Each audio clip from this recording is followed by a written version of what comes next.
tell you what you can't do. Gotta change all that.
Tell you what you can't do. Gotta change your way.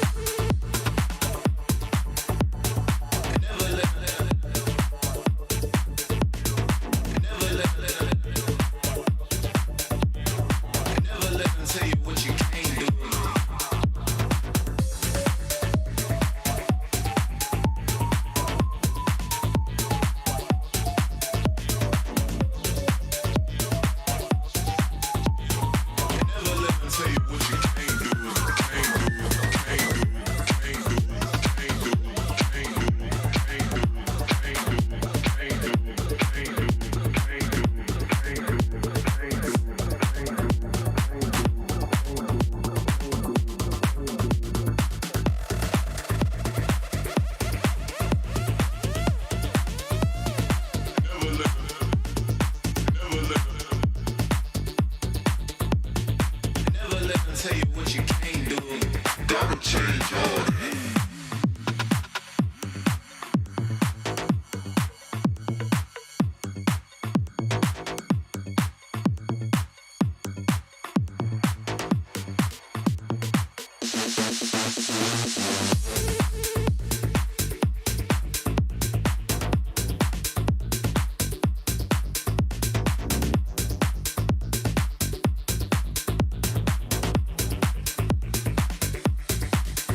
tell you what you can't do. Gotta change your head.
Tell you what you can't do. Gotta change your head.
Never let them tell you what you can't do. Gotta change your head.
Never let them tell you what you can't do. Gotta change your head.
with Influence Rage when they have that 8k gold lead. They have the minions pushing the crystal.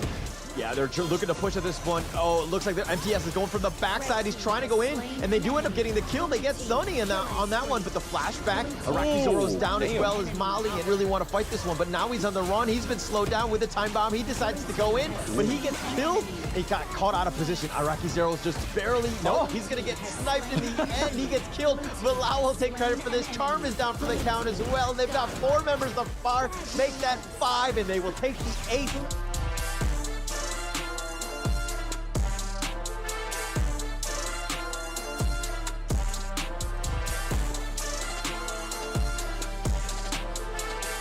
Right in under the tower. He's looking to fight this one, but he's gotten first blood. Windar J is the first to fall. Patroni's doing some damage, and it looks like they've gotten a second one. Capax is killed as well, but they get Raikou in return. Here's the death at Sunset, the meteor kill on top of this one. Sony's getting focused in, but he's able to kill it. He is, and he turns it around. Another meteor kill, the flashback, but a double kill going the way. Lord, whilst they had all that downtime into the actual crystal of the side of ISG, but there we go. Blazing Sun Arrow comes through once more. He's going to be the ultimatum between taking down the higher Algorand as well.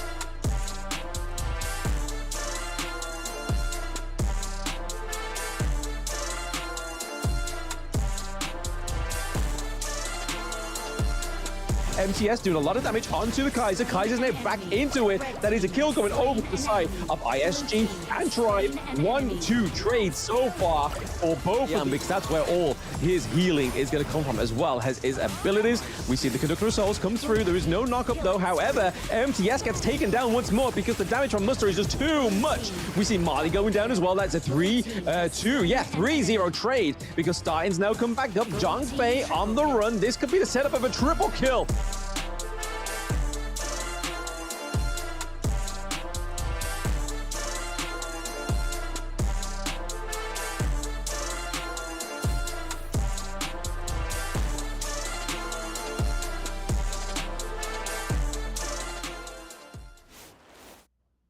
Welcome everybody back to the EMEA Play-ins 2024 Honor of Kings Championship. Today we'll be looking at the best within the EMEA region. Today you have myself, Blam, and today is not Holo with me, it is Mr. Kin. How we feeling?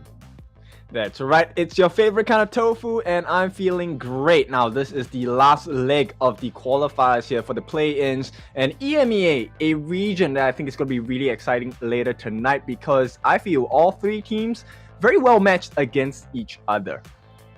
I mean, we know some of the teams, right? We've seen them play before. Obviously, Major Pride, we saw in the open region, had a fantastic run, only dropping 1 round in the entire of the open season split 2. And then obviously Vitality, we've seen in season 2 Invitational, and then EWC. And then Virtus.pro, they tried their best within that last chance qualifier to get to Riyadh, but unfortunately was beaten by Weibo Gaming. So again, it's going to be nice to see the improvements that these players have had between then and now.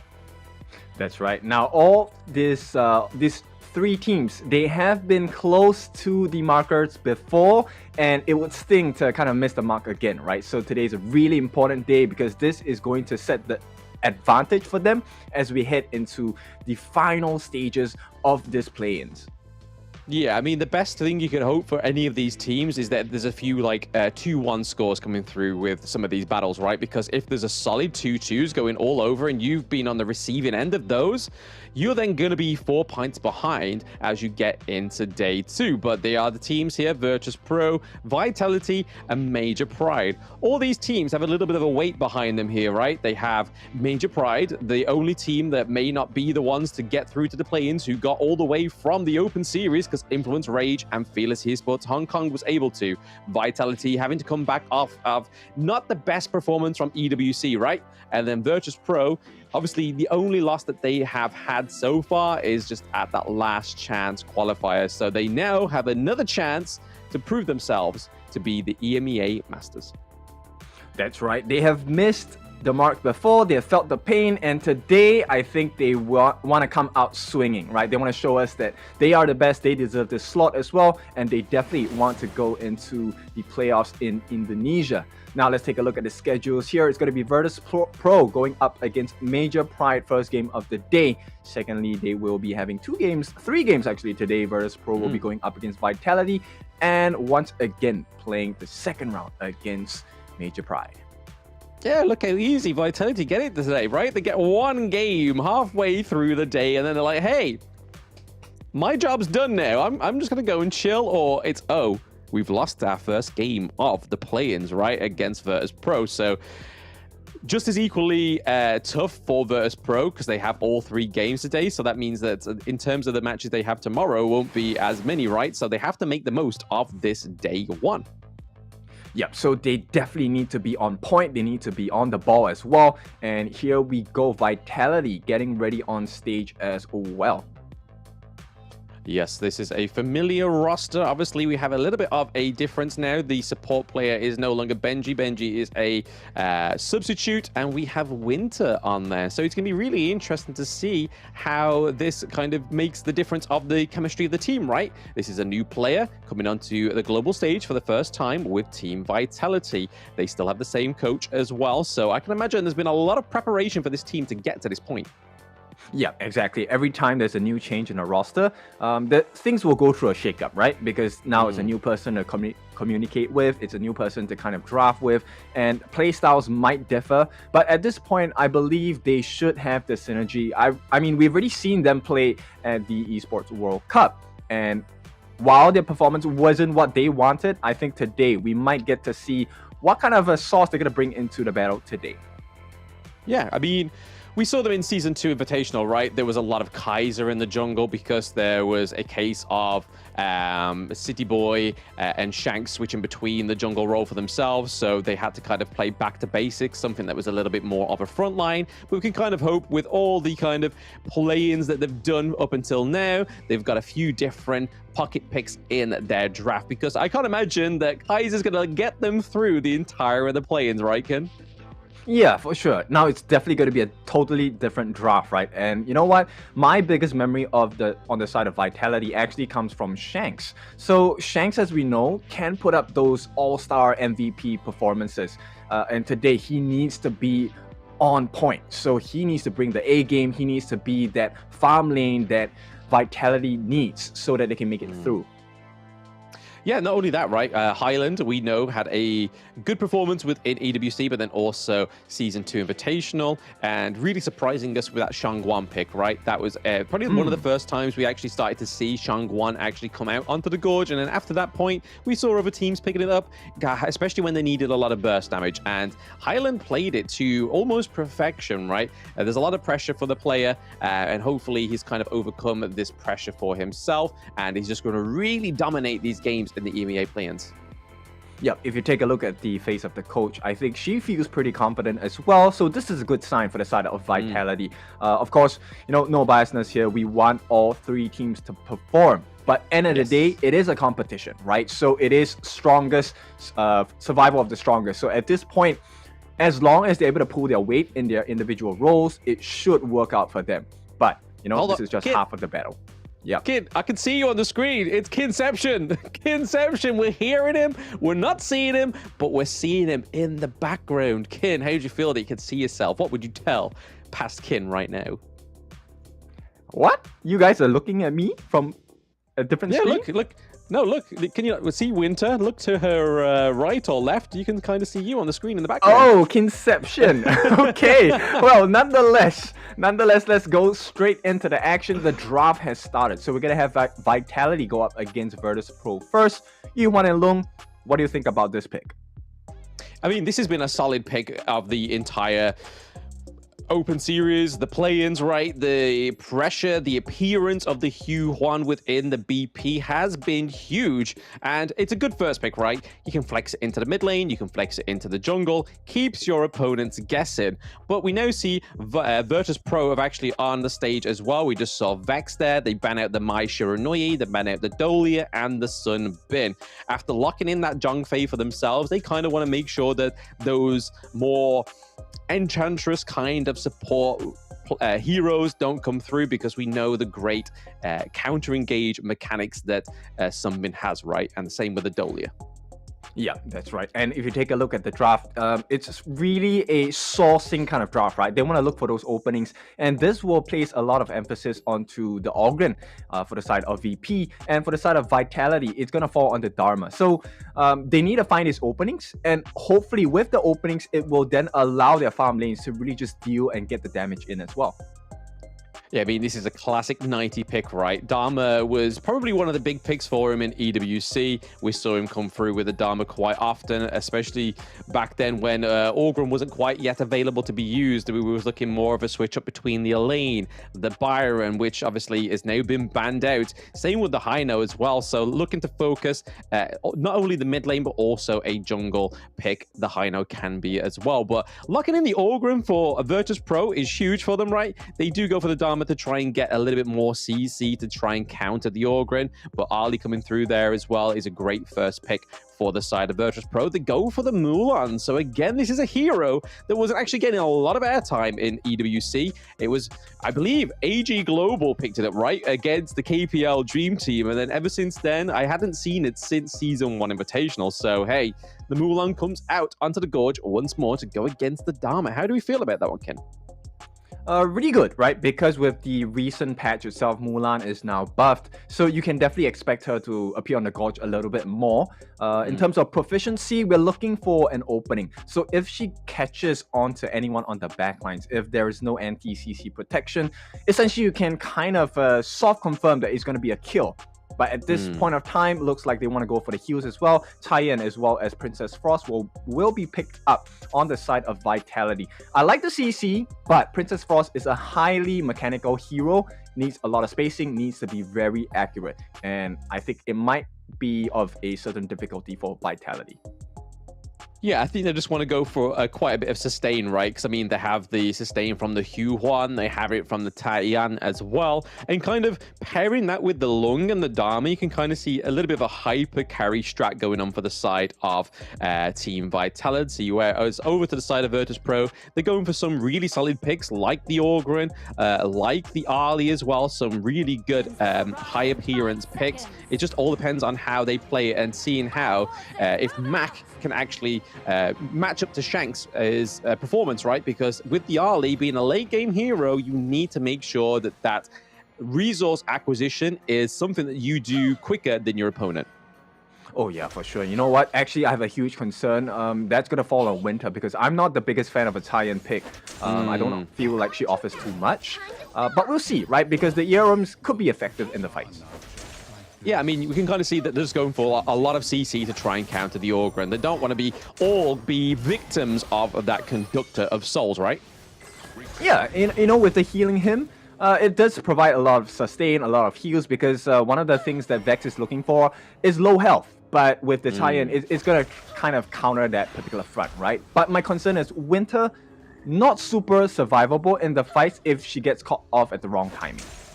Yeah, I think that's down to a great ban and pick day, right? Ban draft from Virtus.pro. And the earlier, the banned out the Sun Bin as well. Kind of, they took the Zhongfei for themselves, obviously, so there was not a lot left to have within the support role. If they went for the Lian Po, I think it would have just been a little bit less of a sustain, more of trying to get onto the back line, like the Ali, like the Suya as well. And again, I don't think we've seen Lian Po in the support role within the open, the play-ins, and it hasn't actually gone that well, right? Yeah, but at this point, we'll see how it goes, right? Because we are pretty neck and neck, a slight advantage here going to the side of Vitality at this point, as the knockup does arrive for the side of VP. Now, VP, they're known as a very aggressive team as well, so let's see if they're going to pull their weight for this one.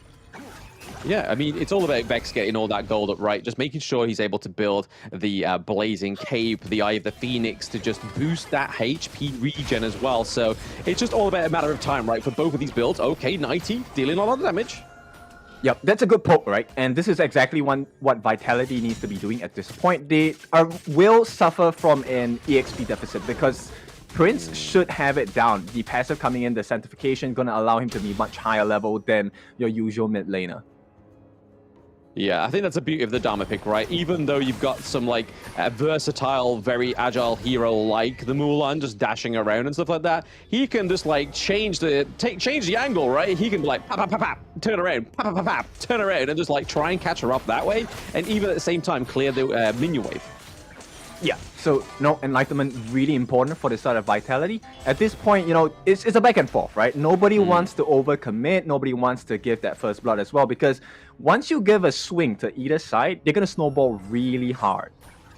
Yeah, and I think the good thing with the Ogryn pick into a Virtus.pro, right, is the fact that Hugh1's not able to kind of have that dominative performance that we've seen on the likes of Raikou, but trying to get into the enemy jungle, which has been kind of like the key thing, right, in the early game with Hugh1. Yeah, exactly. And you know what? Actually, this might be the first catch. They might want to commit on this. Not going to have it too much, right? I'm going to be committed as well. But Vitality, they're just poking and prodding. I don't think they want to overcommit at this point.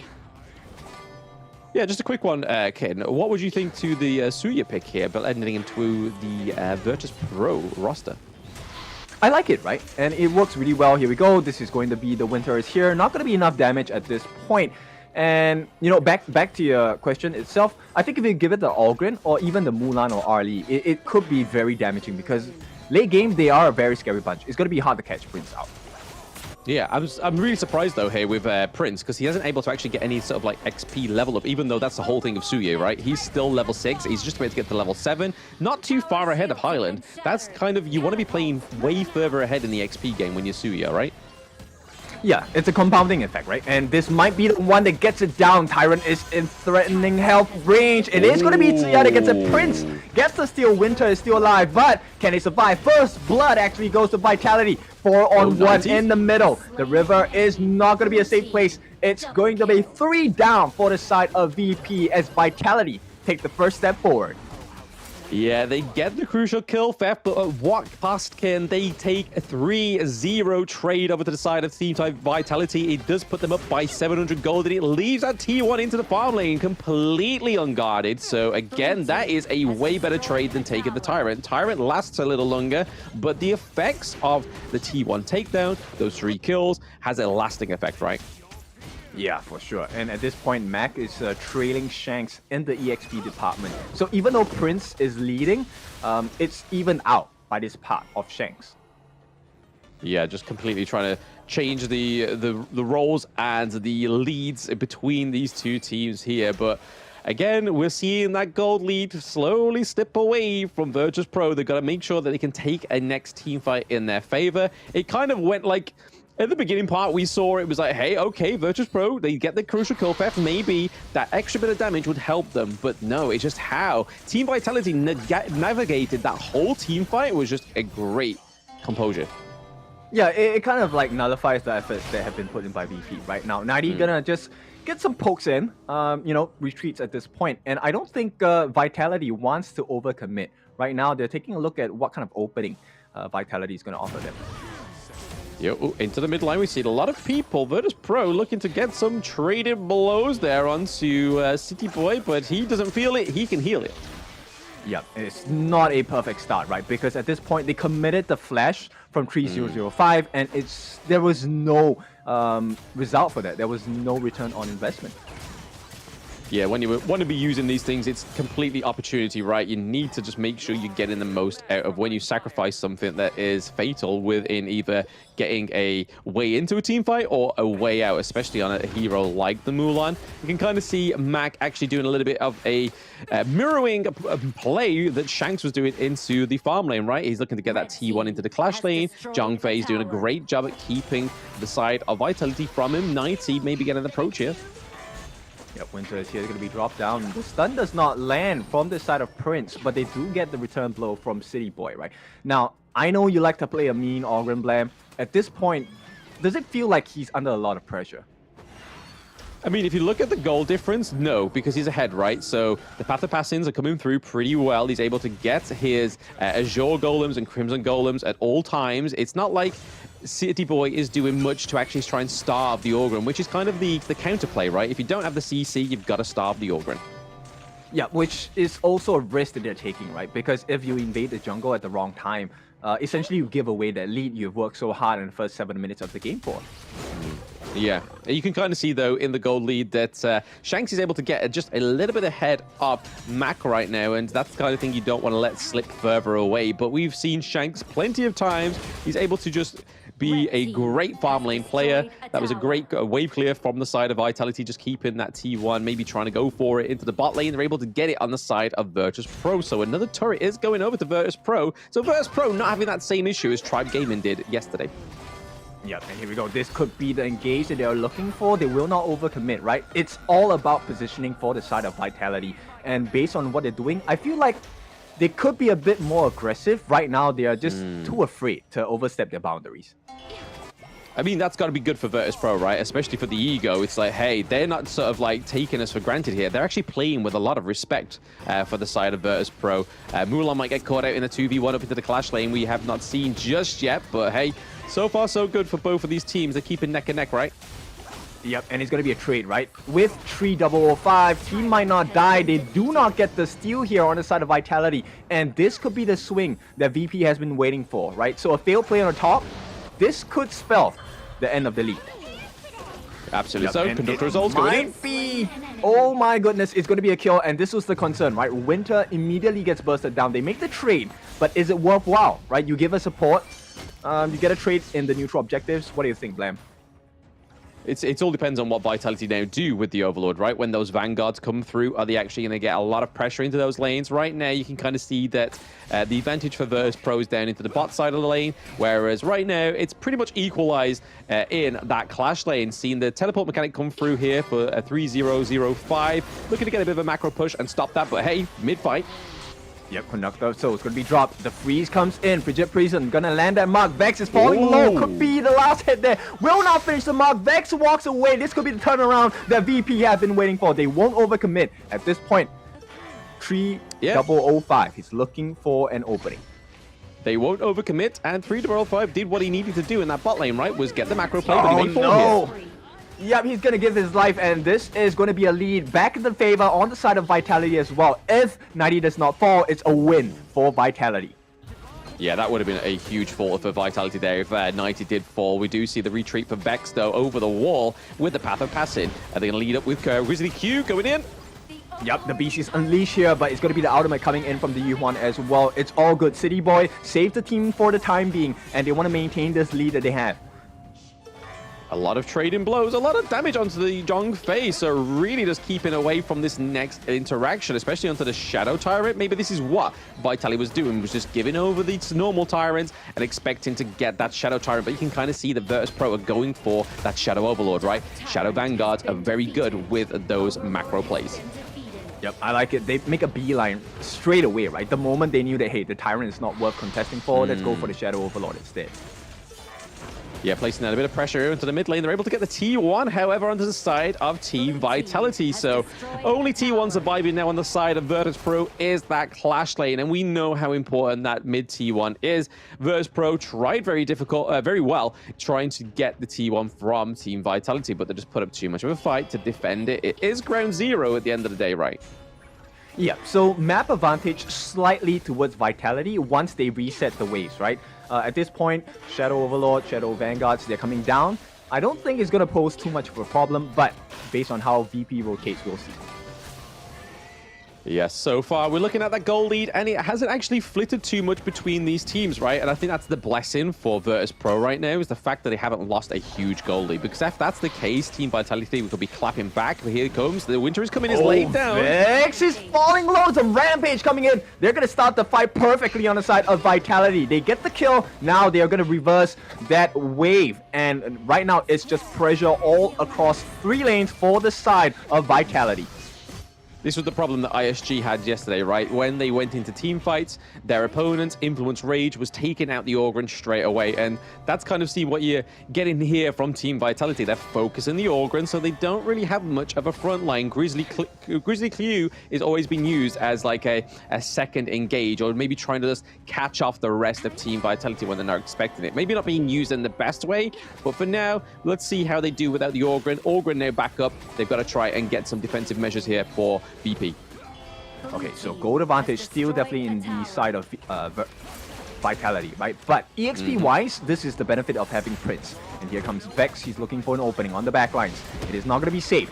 U1 ultimate going to be dropped on the side of City Boy, but here comes the kill. City Boy, the first one to fall in this fight. As VP, they lay the damage in. Here comes the jump as well as Grizzly Q. He's looking for more. Jumping the back lines, the Organ Vex is going to back off. But it's 3 kills for the side of Virtus.pro, and this is a huge turnaround for them. 90 trying to chase on for the kill as well. Vex caught in no man's land at this point. All he needs to do is to run away. No problem of passing. He will be taken down. Shanks once again. MVP-worthy performance as they take the win in that team fight.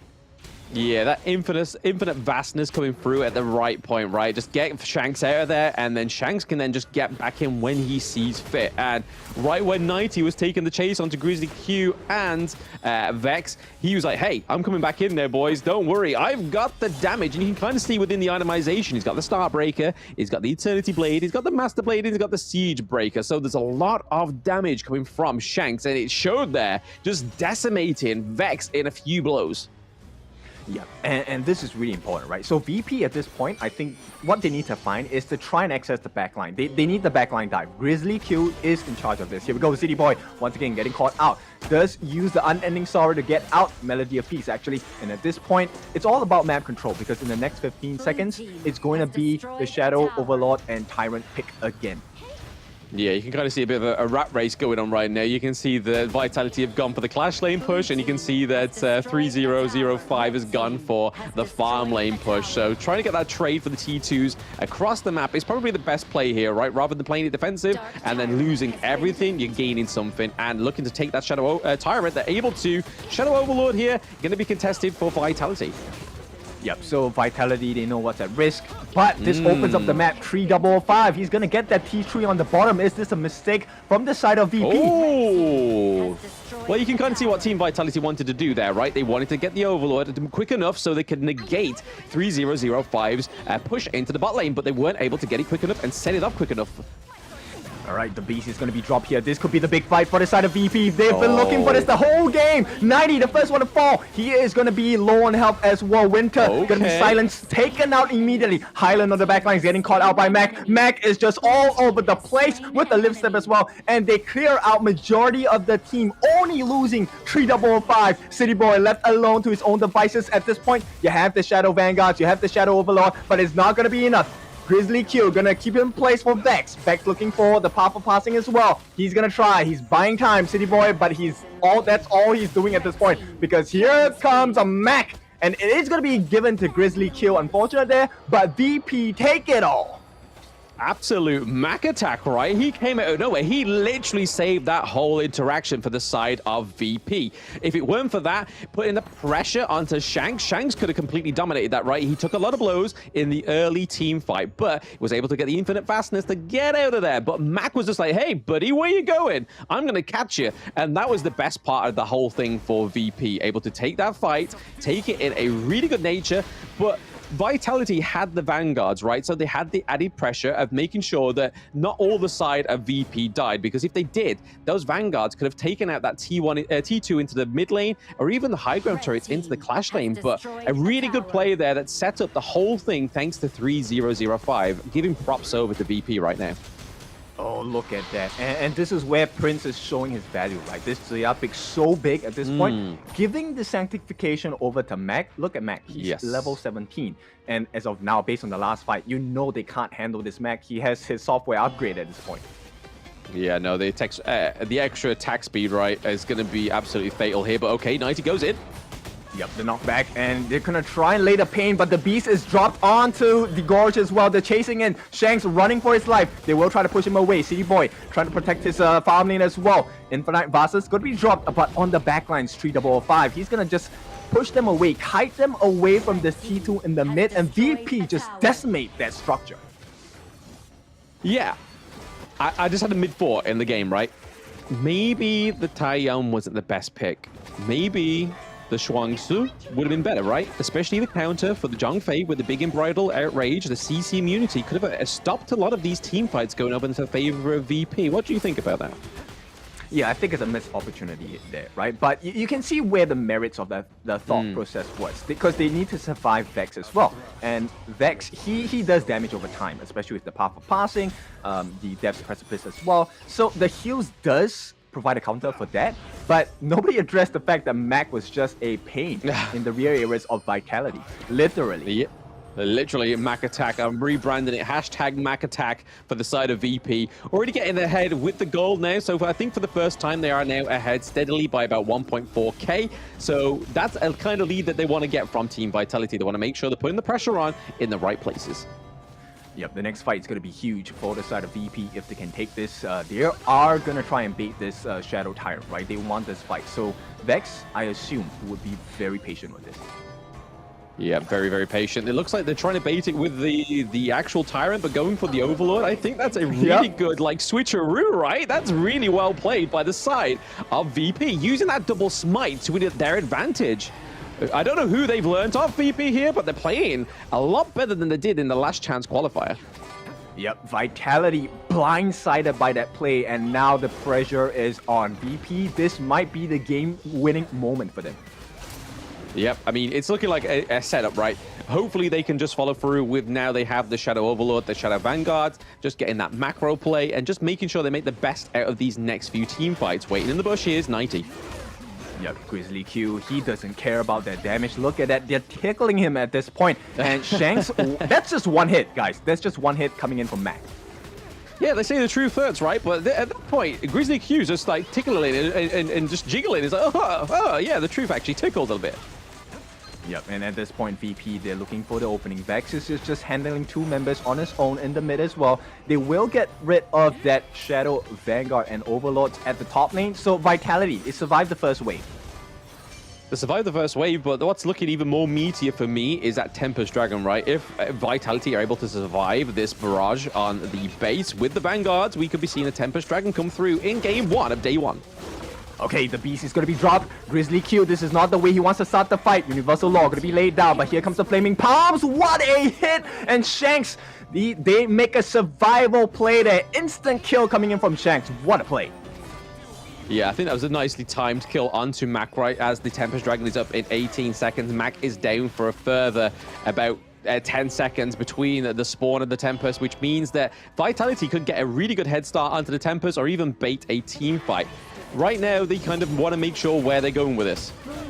Yeah, and oh my goodness, the Rampage comes in. Shanks gets the kill. Vitality, they get on stage here. They're performing all their best at this point. Yeah, this is the problem when you have the lung pick, right? If you just try and get to the late game, you're in trouble when the lung is on the gorge. He does just so much damage. He's able to use the infinite vastness to get out of there. But right now you're seeing all that pain come through from Shanks after that attack and assault from Mac, right? He's got a personal vendetta right now. Yep, look at that gold swing. Right now, it's pretty much even. It's about time for the item switching as well. This is a big opportunity for them. Flaming Palm onto the mid T3. Look at the damage they've laid down on the side of Vitality as well. Yeah, we see that Suya's laying down the law there, trying to clear the waves. They lose the higher ground turret into the Clash Lane Kid. It's looking like a troublesome end here for VP.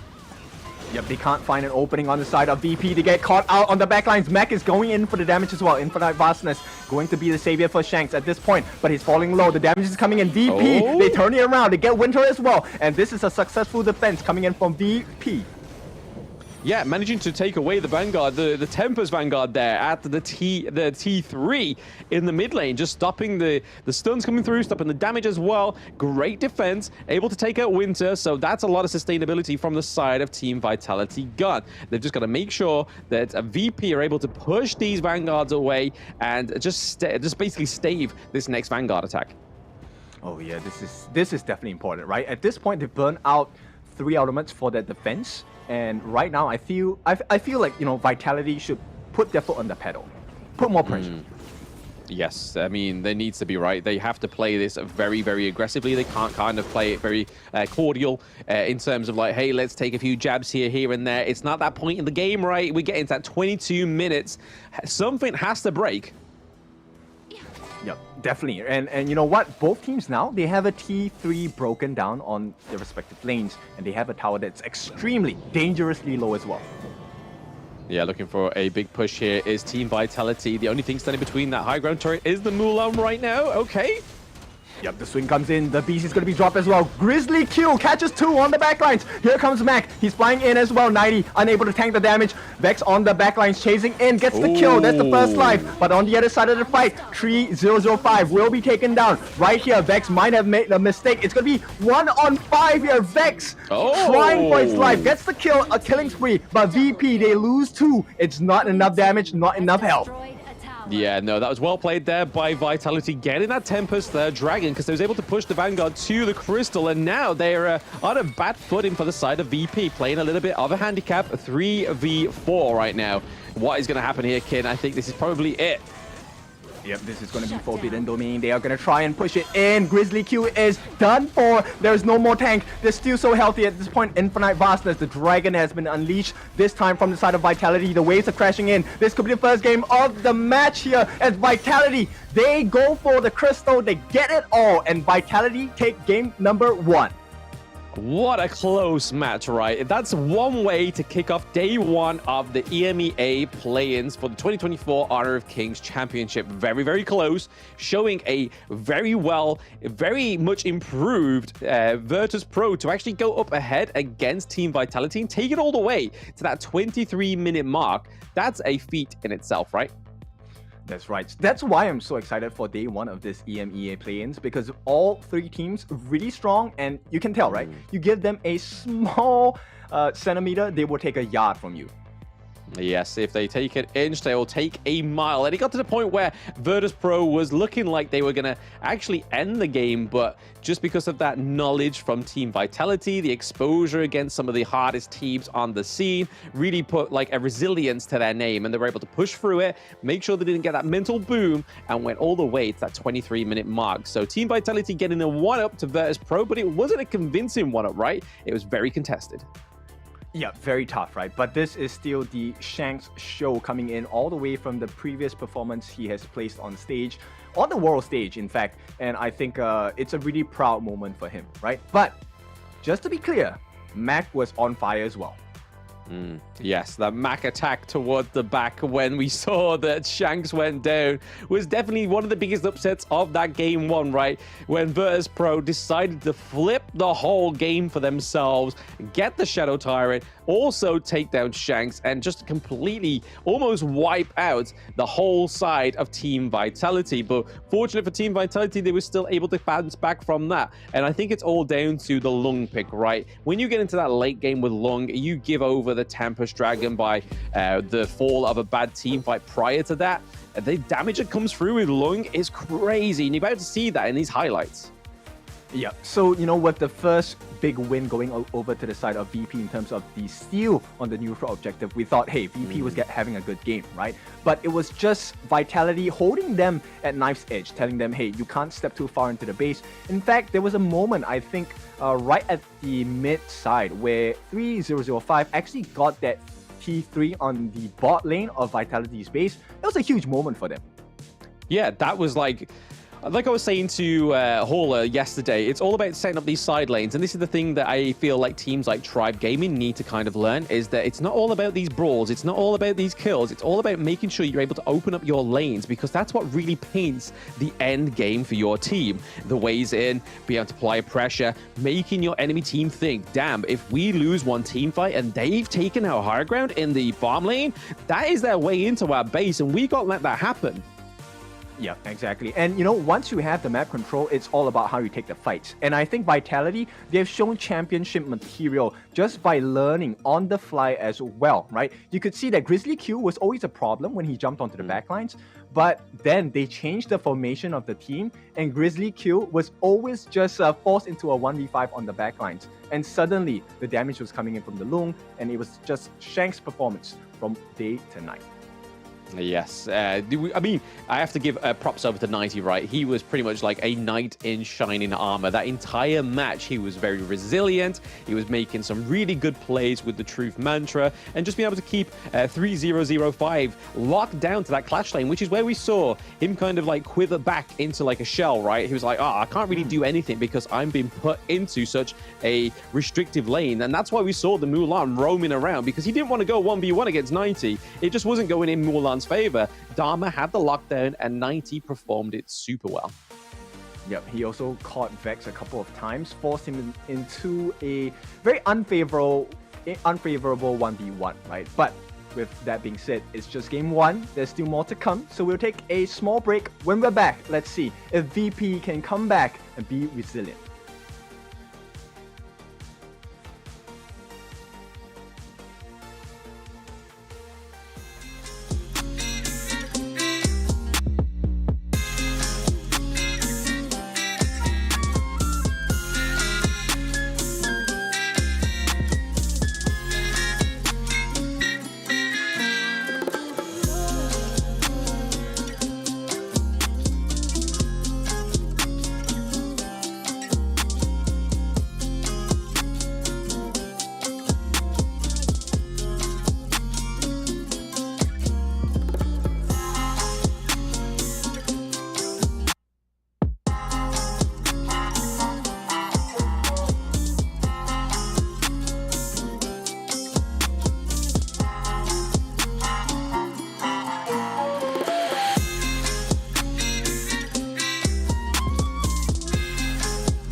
tell you what you can't do. Gotta change your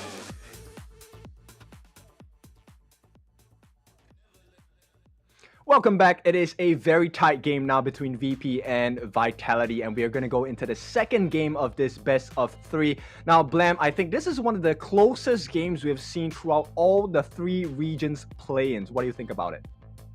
Yes and no, right? It was very, very close. We've seen close battles as well, I think, within the Americas battles, especially between ISG and Influence Rage, especially on day one. Maybe not so, but the Pacific, right? Pacific was pretty much a stomp. We know that. The chat knows that. But I think the Americas and the EMEA definitely have a lot closer games. They're a lot more hype in that term, right? You don't know where it's going. It's always on a knife's edge. And I think that's the good thing when you cast him, right? Is just not knowing where that advantage is going to come from. Yeah, and it all came down to the draft, right? I think there was good benefits coming in from Prince on that. So yeah, it was really good. The level advantage really helped Mac a lot. But it wasn't just enough. I think just maybe slightly better positioning coming out from the side of Vitality.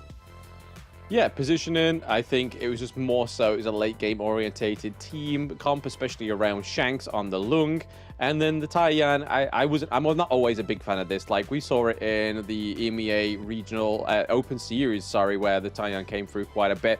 And yes, the sustain does come through and there's a reason and a function for that hero, but it's just not kind of like, I feel like like I said in the game, the Shuangzi would have been a great counter for the Zhongfei, and I think Grizzly Q was probably a lot more of a threat for those engages than Vex was. Vex only started to get vexed towards the end of that game.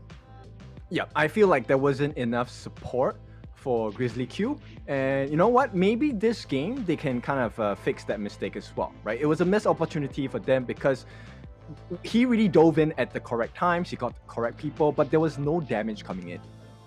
Yeah, none at all. None at all. But in terms of how the draft is going to be going for this game, do you reckon it's going to be a little bit of the same, or what kind of bans do we expect to see in the Prio bans, right? Do you expect to see the Huan get banned out this time, maybe the Orgrin, or the Arlie, or the Lung, right? I think those are the kind of like main bans that does generally kind of on a rotation within Honor of Kings.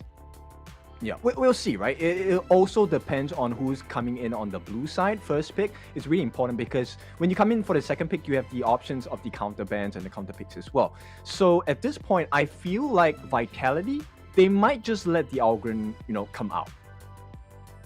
Yeah, absolutely. We'll have to wait and see when we get into that draft. But I think some of the stellar performances on the side of VP was definitely the Mulan, right?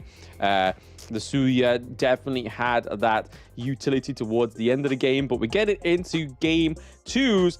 BP and VP are over to the side of the blue team. So they're able to pick up the Huan for themselves, lock in the Sunbin. They banned it last game, but they do go for the Princess Frost. Lady Chen is up, but they don't go for the Lady Chen. Well, I think, personally, I prefer the Princess Frost over Lady Chen. Of course, with that being said, we all have our personal preferences, but I like this pick coming out from Vitality, right? Heino, very good against Yuhuan as well. It kind of forces her to have a very premature ultimate because of the constant wear down he has from that Scepter of Fate. Yeah, I'll let Hauler have a few words with you after this, Ken. He's a big proprietor of the Lady Chen and not so much of the Princess Frost, so I feel like there's a debate to be had here between you guys, and I will be the moderator, okay?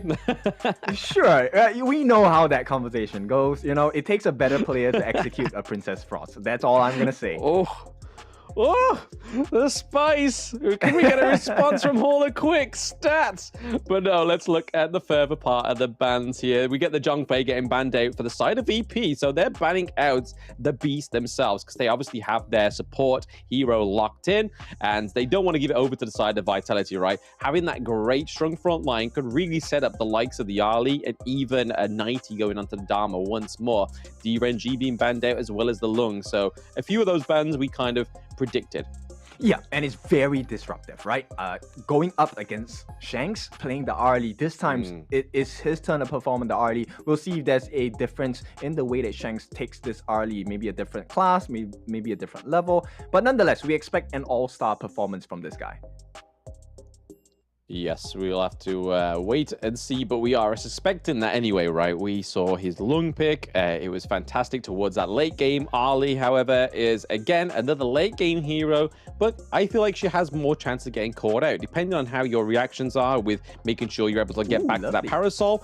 Hey, Atta coming out for the first time, so that's going to be Atta in the jungle, and then Hino in the mid lane. I love it, all right? I haven't seen a lot of Atas in professional gameplay, let alone the ranked games, but he is a pretty sick one to play because his, defensive capabilities really strong.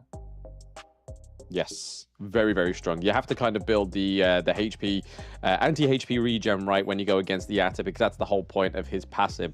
But again, he also has the means of zoning out the team fights. He can put that huge boat down. He's like, hey, this is the border. You're not getting past unless you pay me your life.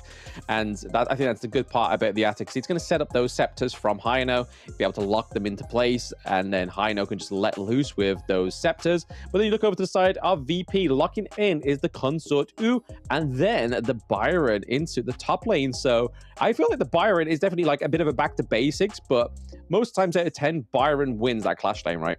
Yeah, you know what? My main concern here is, does VP have enough damage? Consort U, of course, we all know, very great farm lane, but it takes a bit of time to get damage coming out from her, right? It does.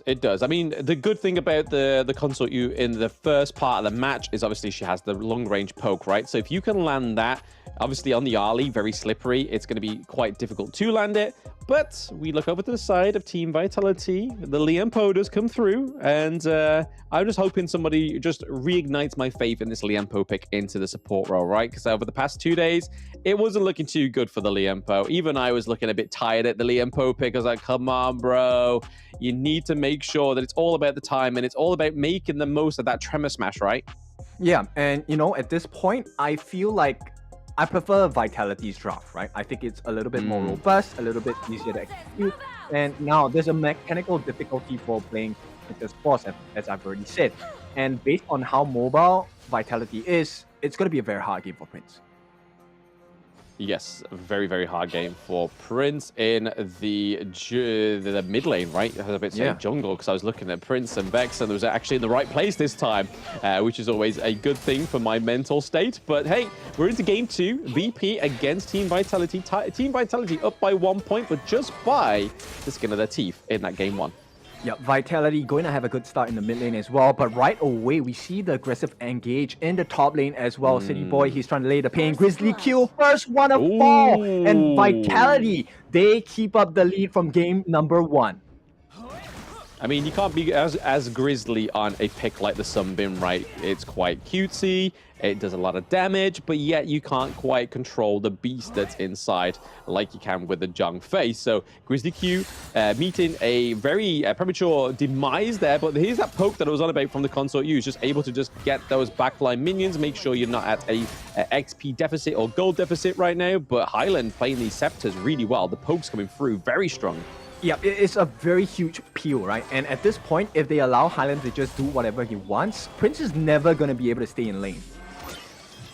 No, yeah, the aggression from the Hino is huge, right? You're going to have to kind of, maybe if it gets to the point where it's a bit overwhelming for the side of VP, you're going to have to just make sure that Princess Frost is just making sure that it's a utility pick. Just giving vision to the rest of your team, and just basically being a one trick, right? Just making sure that Winter is coming and Frigid Prison hits. Oh, Grizzly Q, he walks to his death here. Time Flux is going to be committed as well, but it's going to be Pain coming in from the side of City Boy as Vitality take 2 kills for nothing. In the PG-friendly version, mess around and find out was the exact cause of Grizzly Q's death right there, right? He was kind of like looking into a bush as if a bear was in there. Like, do I prod it? Do I approach it? And then got beat by 3 people. Yep, they're going to force out the Fate Rewind from Highland, but I don't think it matters too much on the side of Vitality. The rotations will come in from the side of VP. They need to look for something. They need it now. Yeah, City Boy going in onto Vex, cuts him off from 3-0-5, but 90 coming in here. Yep, numbers advantage though. Is this a fight for VP? Have they found it? No, it's not. City Boy gets the kill as well. Vitality, they walk forward and they lead the charge as well on the Clash lane. Yes, and I mean, what a more important lane, right, for 90 just to get that advantage in the lane. But hey, he's not done yet. The flash is committed, but 90 should not survive this. Hang on, the Dew saves him. And at this point, this could be the turnaround. Vitality, they just want to push them away. It's going to be the Storm Strike. Nothing too much. Winter, what a play from her so far. Yeah, a really good play from Winter there. It was a great engage, a great disengage for the side of Team Vitality as well to run away out of that with no deaths. And now Highland just able to keep that pressure on. Grizzly on the level 3, right? Even though they're supports, they still need those levels. Just get into that level 4 whilst Winter is already ahead with level 4, right? So got to make sure that the Grizzly doesn't fall behind and the Grizzly doesn't get taken out as easy because Vitality know that that is the whole counter-engage measure. Yep, now this is a dream start for Vitality, right? Especially for Highland. Nobody has been able to stop him in the mid lane just yet. And he's free to roam and do whatever he wants here. Yeah, and so far so good, right? Highland is playing this mid lane very well. The high note is super deadly against the Princess Frost. But even so, 305 is looking to try and take the one up onto 90 there. Tries to get the teleport mechanic away, but we see that Mantra's coming through. Is it going to be a trade here, Kin? It's not going to be enough, right? So one-on-one, they take the win, so VP get a consolation prize, but they trade it out for the Tyrant. And at this point, it's still Vitality in full control. Yeah, the Tyrant for 1 life, right? Let's see if we can see that 3005 is able to get that top lane T1, right? That's the only way they can try and make this a little bit more worthwhile. Yeah, Highland is just laying down the pain, right? He's peeling so much, and at this point, the farm lane one-on-ones, it's all in favor of Shanks once again.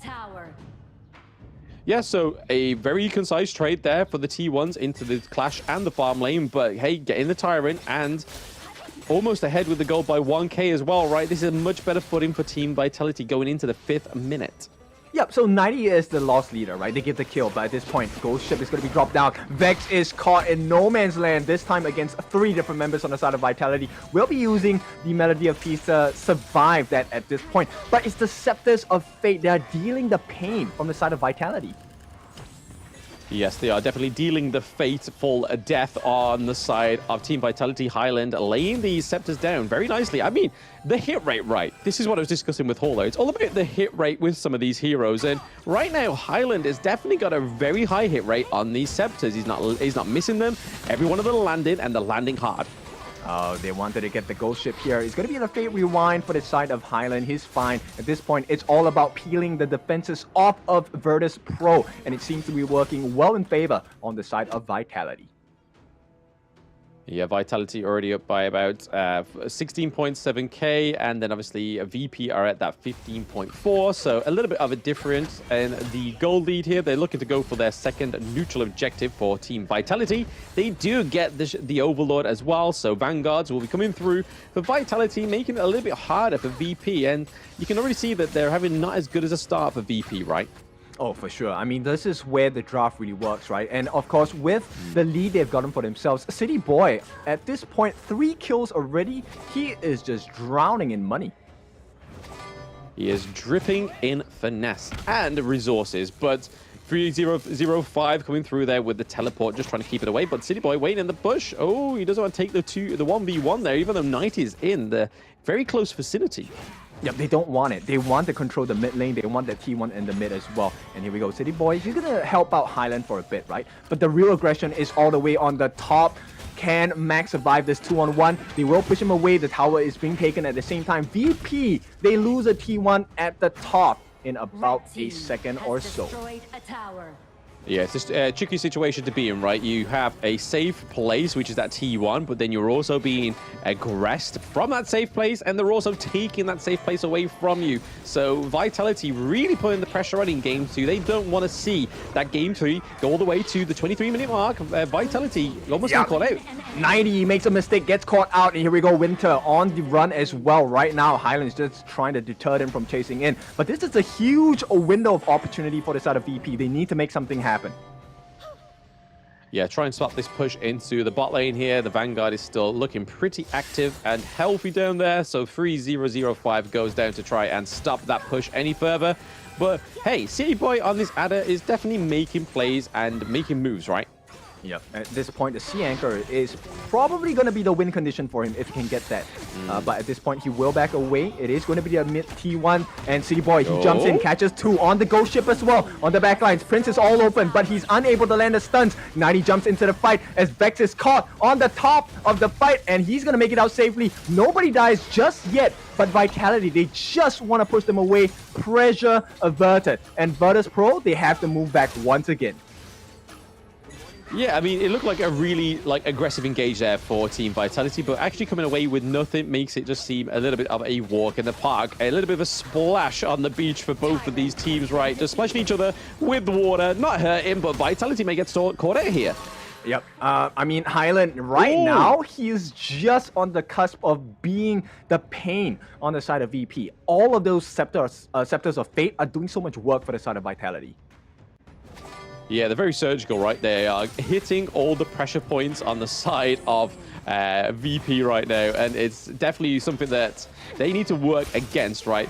The Sun Bin pick, I feel like, is definitely underwhelming for the side of VP going forward in this game too. Okay, you know what? To add on to that, I think one of the things that they need to address is the fact that whenever Highland doesn't have that Fate Rewind, it is actually a good time for VP to find something on the map.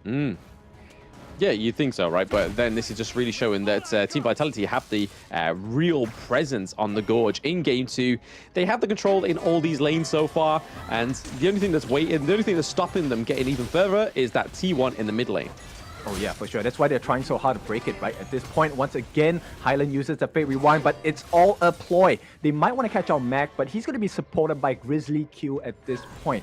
Itemizations-wise, I think Highland's doing a fantastic job, right? Venomous Staff going in for the Insatiable Tomb as well. He does have it, so he's going to be a sustained monster at this point. Yeah, there's a lot of damage. There's the armor pen coming from the magic pen coming from the boots as well. So there's a lot of damage for Hino. And we normally see him on the tank, right? So seeing Hino build the itemizations for damage is really showing through in this fight. Yep, they're splitting the fight. Grizzly Q caught on the backlines. Time life's going to be dropped down, but it's not going to matter too much. It's going to be a 1-for-1 trade, but Highland, oh no, he gets caught out. And this is the opening that VP have been searching for. They will not allow it. 90 uses the flash, but there's no more damage coming in from the side of Vitality. They have to get out. And at this point, Oak Bolt does not hit the mark, but it's a good win for the side of VP. But they you know what? They need everything they can get at this point.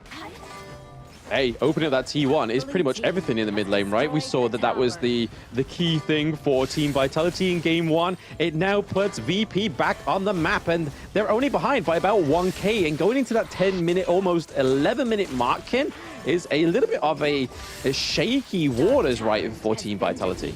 Oh yeah, that's right. It's a tangle, right, between these two teams at the point. VP and Vitality, they are just dancing around, and you know, the lead is never more than 2,000 or 3,000 at any point of the game so far. Yeah, at least Max learned from Grizzly Q from checking the bush with his face, right?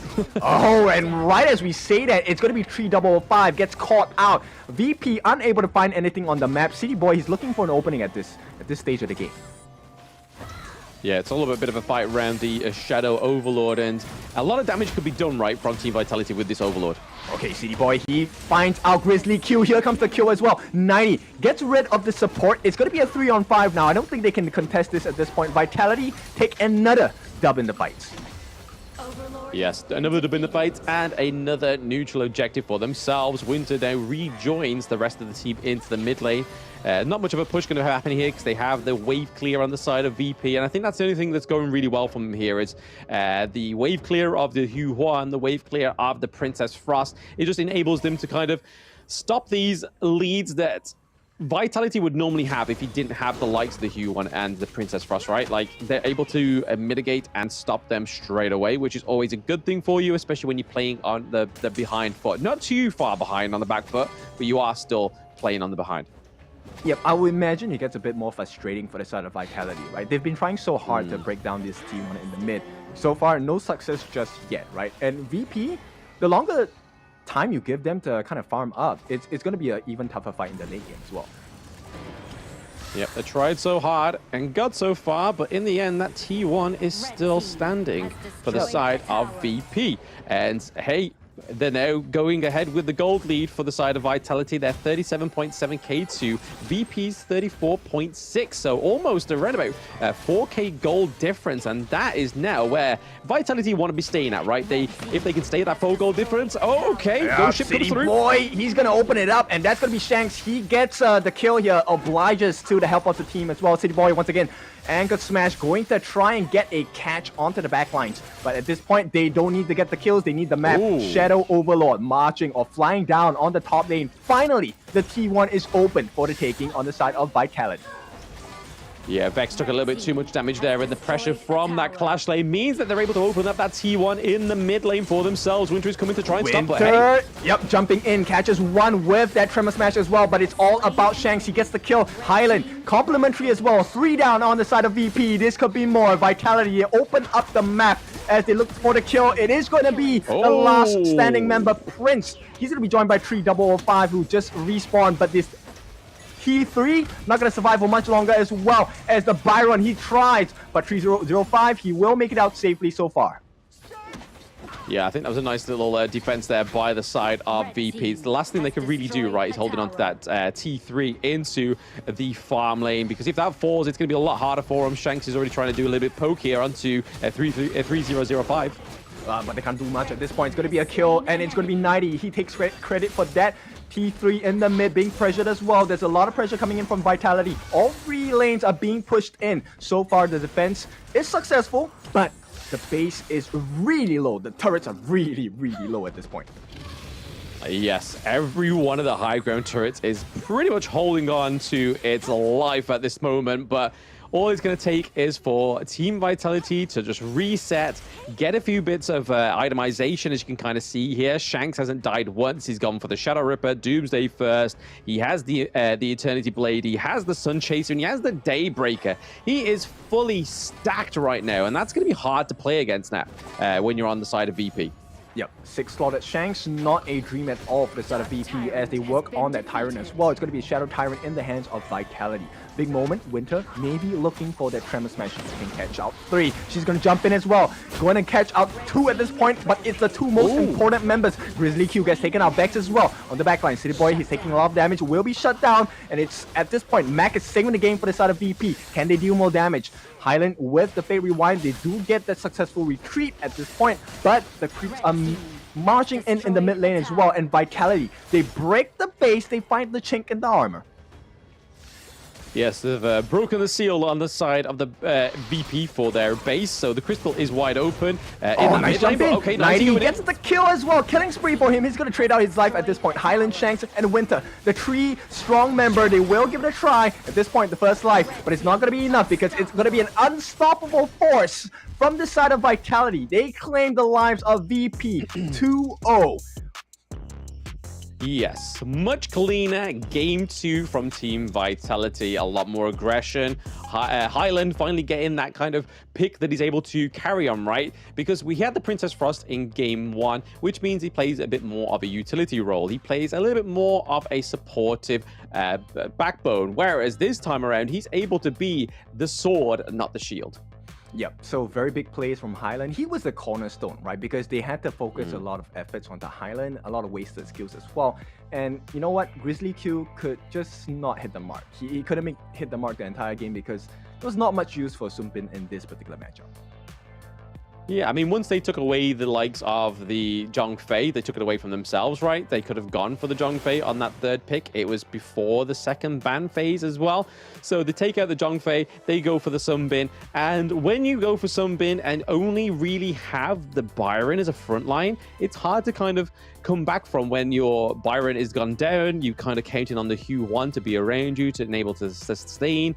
But then there's nothing really else in terms of a backbone, right? There's nothing really on the side of Virtus.pro that can fall back to and that be their support.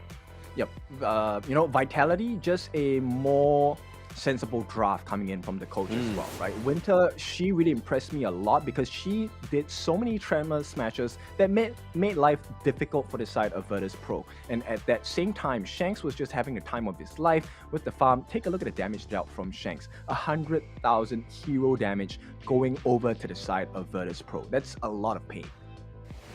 It is a lot of pain, right? Very much so. And you can kind of see here from the gold lead as well that it was always Team Vitality's game. The gold lead is way more ahead there, right at the end as well, 43.8k to 52.5, which is huge, especially when you got something like the Ali on the side of Team Vitality. And right now you'll be able to see all those setups from the Atta. City Boy really shining with this pick. Yep, a much more convincing win, right? Coming out from the side of Team Vitality. Yes, they did have a couple of mishaps here and there. 90 here with the one-on-one giving his life away. But it's all for the bigger cause, right? Because end of the day, they got that Tyrant. And when you have Shanks on his A game all the way throughout the night itself so far, or throughout the day, right? It's never going to be a bad result coming out from Team Vitality. Yeah, never a bad result, right? And they definitely played this one a lot better. They weren't able to go all the way to the 23-minute, which was a good thing for them because, again, it can be quite exhausting. They do have another series up next. They were looking for a little bit more of a surgical victory, and that's what they got. Yeah, exactly. 90 played his role extremely well, right? Just jumping in at the correct times to get the stuns in with the truth mantra as well. And once again, I have to highlight Winter because the play she made with the Tremor Smashes always forced out the unending sorrow or forced out the melody of peace. And it was at these moments that City Boy had the freedom to really just jump onto the backlines. And Shanks, good synergy to jump in at the correct timings, get the kills as well. Yeah, it's kind of like the dual tank, but then you also have the Dharma, right? Dharma was able to put a lot of pressure on there as well when the tanks were falling, but Highland definitely deserved this MVP. We already quoted it in the match. We quoted it straight as the game finished, but he was able to be the sword this time around, not the shield, and every time you enable Highland to be the carry, he will carry you to victory, and a more convincing victory as from game one, right? Game one was definitely a tit for tat, not the best game for Team Vitality, but then into game two, you give Highland the scepter, he becomes the sword, you get a quicker victory. Yep, literally tore them down from the sidelines, right? With the Scepters of Fate, he was really dealing a ton of damage, and that really opened up the game for the side of Vitality. Now, with that being said, this puts Vitality at the top of the table at the moment. Congrats to the Vitality fans.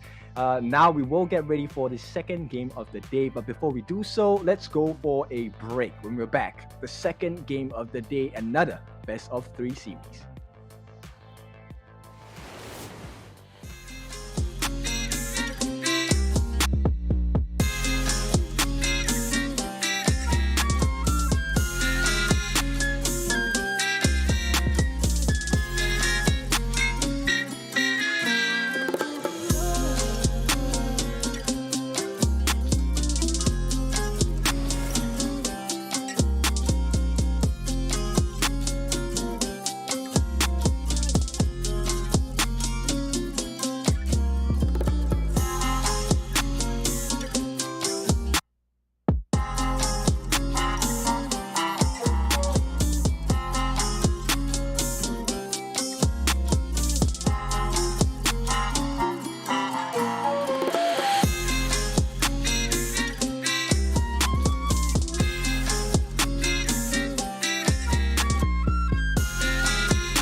tell you what you can't do. Gotta change your ways. Never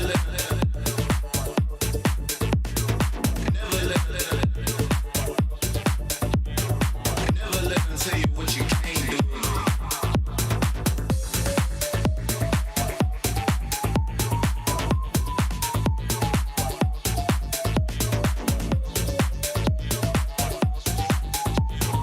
Never let them tell you what you can't do, can't do, can't do.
let them tell you what you can't do. Gotta change your ways.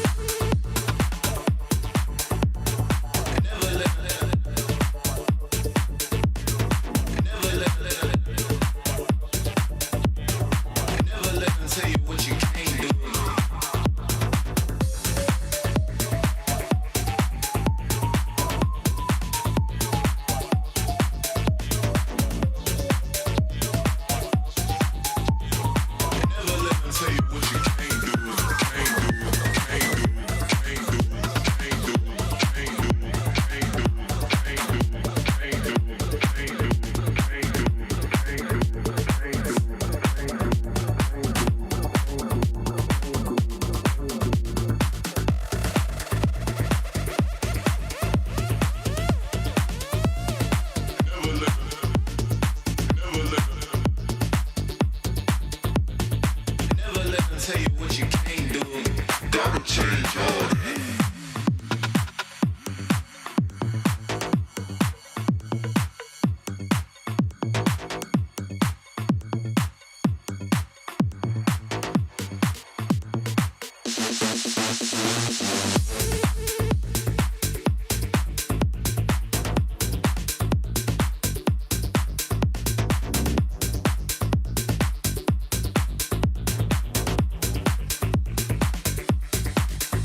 meteors that fell from Zephyr was a mysterious substance temporarily named Amber. In fields such as biomedicine, it may bring hope for post-disaster reconstruction.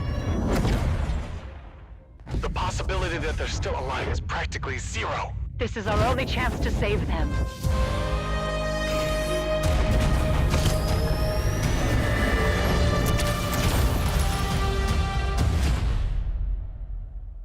Doctor, we received a weak signal from Zephyr for the first time. Zephyr! Rescue!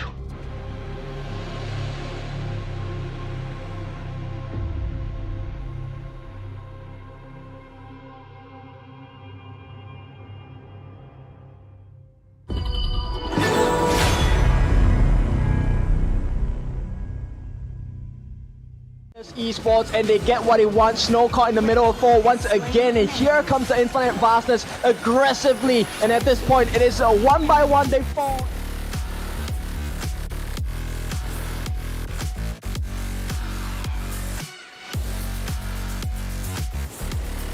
Duel to death. He kills Kakarot right away. He wants to go for more. He's chasing after them with the Rhino Rush. Jumps in once again. Will not survive the fight. A Vanguard. Suits. They fall. And it's Influence Rage. So okay, caught in the middle of 4. 5 is all of Fearless Esports, and they get what they want. Snow caught in the middle. Side of Chaos, and down goes a John Fei. So there is the backbone. We could still see a steal here. Who's it going to go over to? It does go over to the side.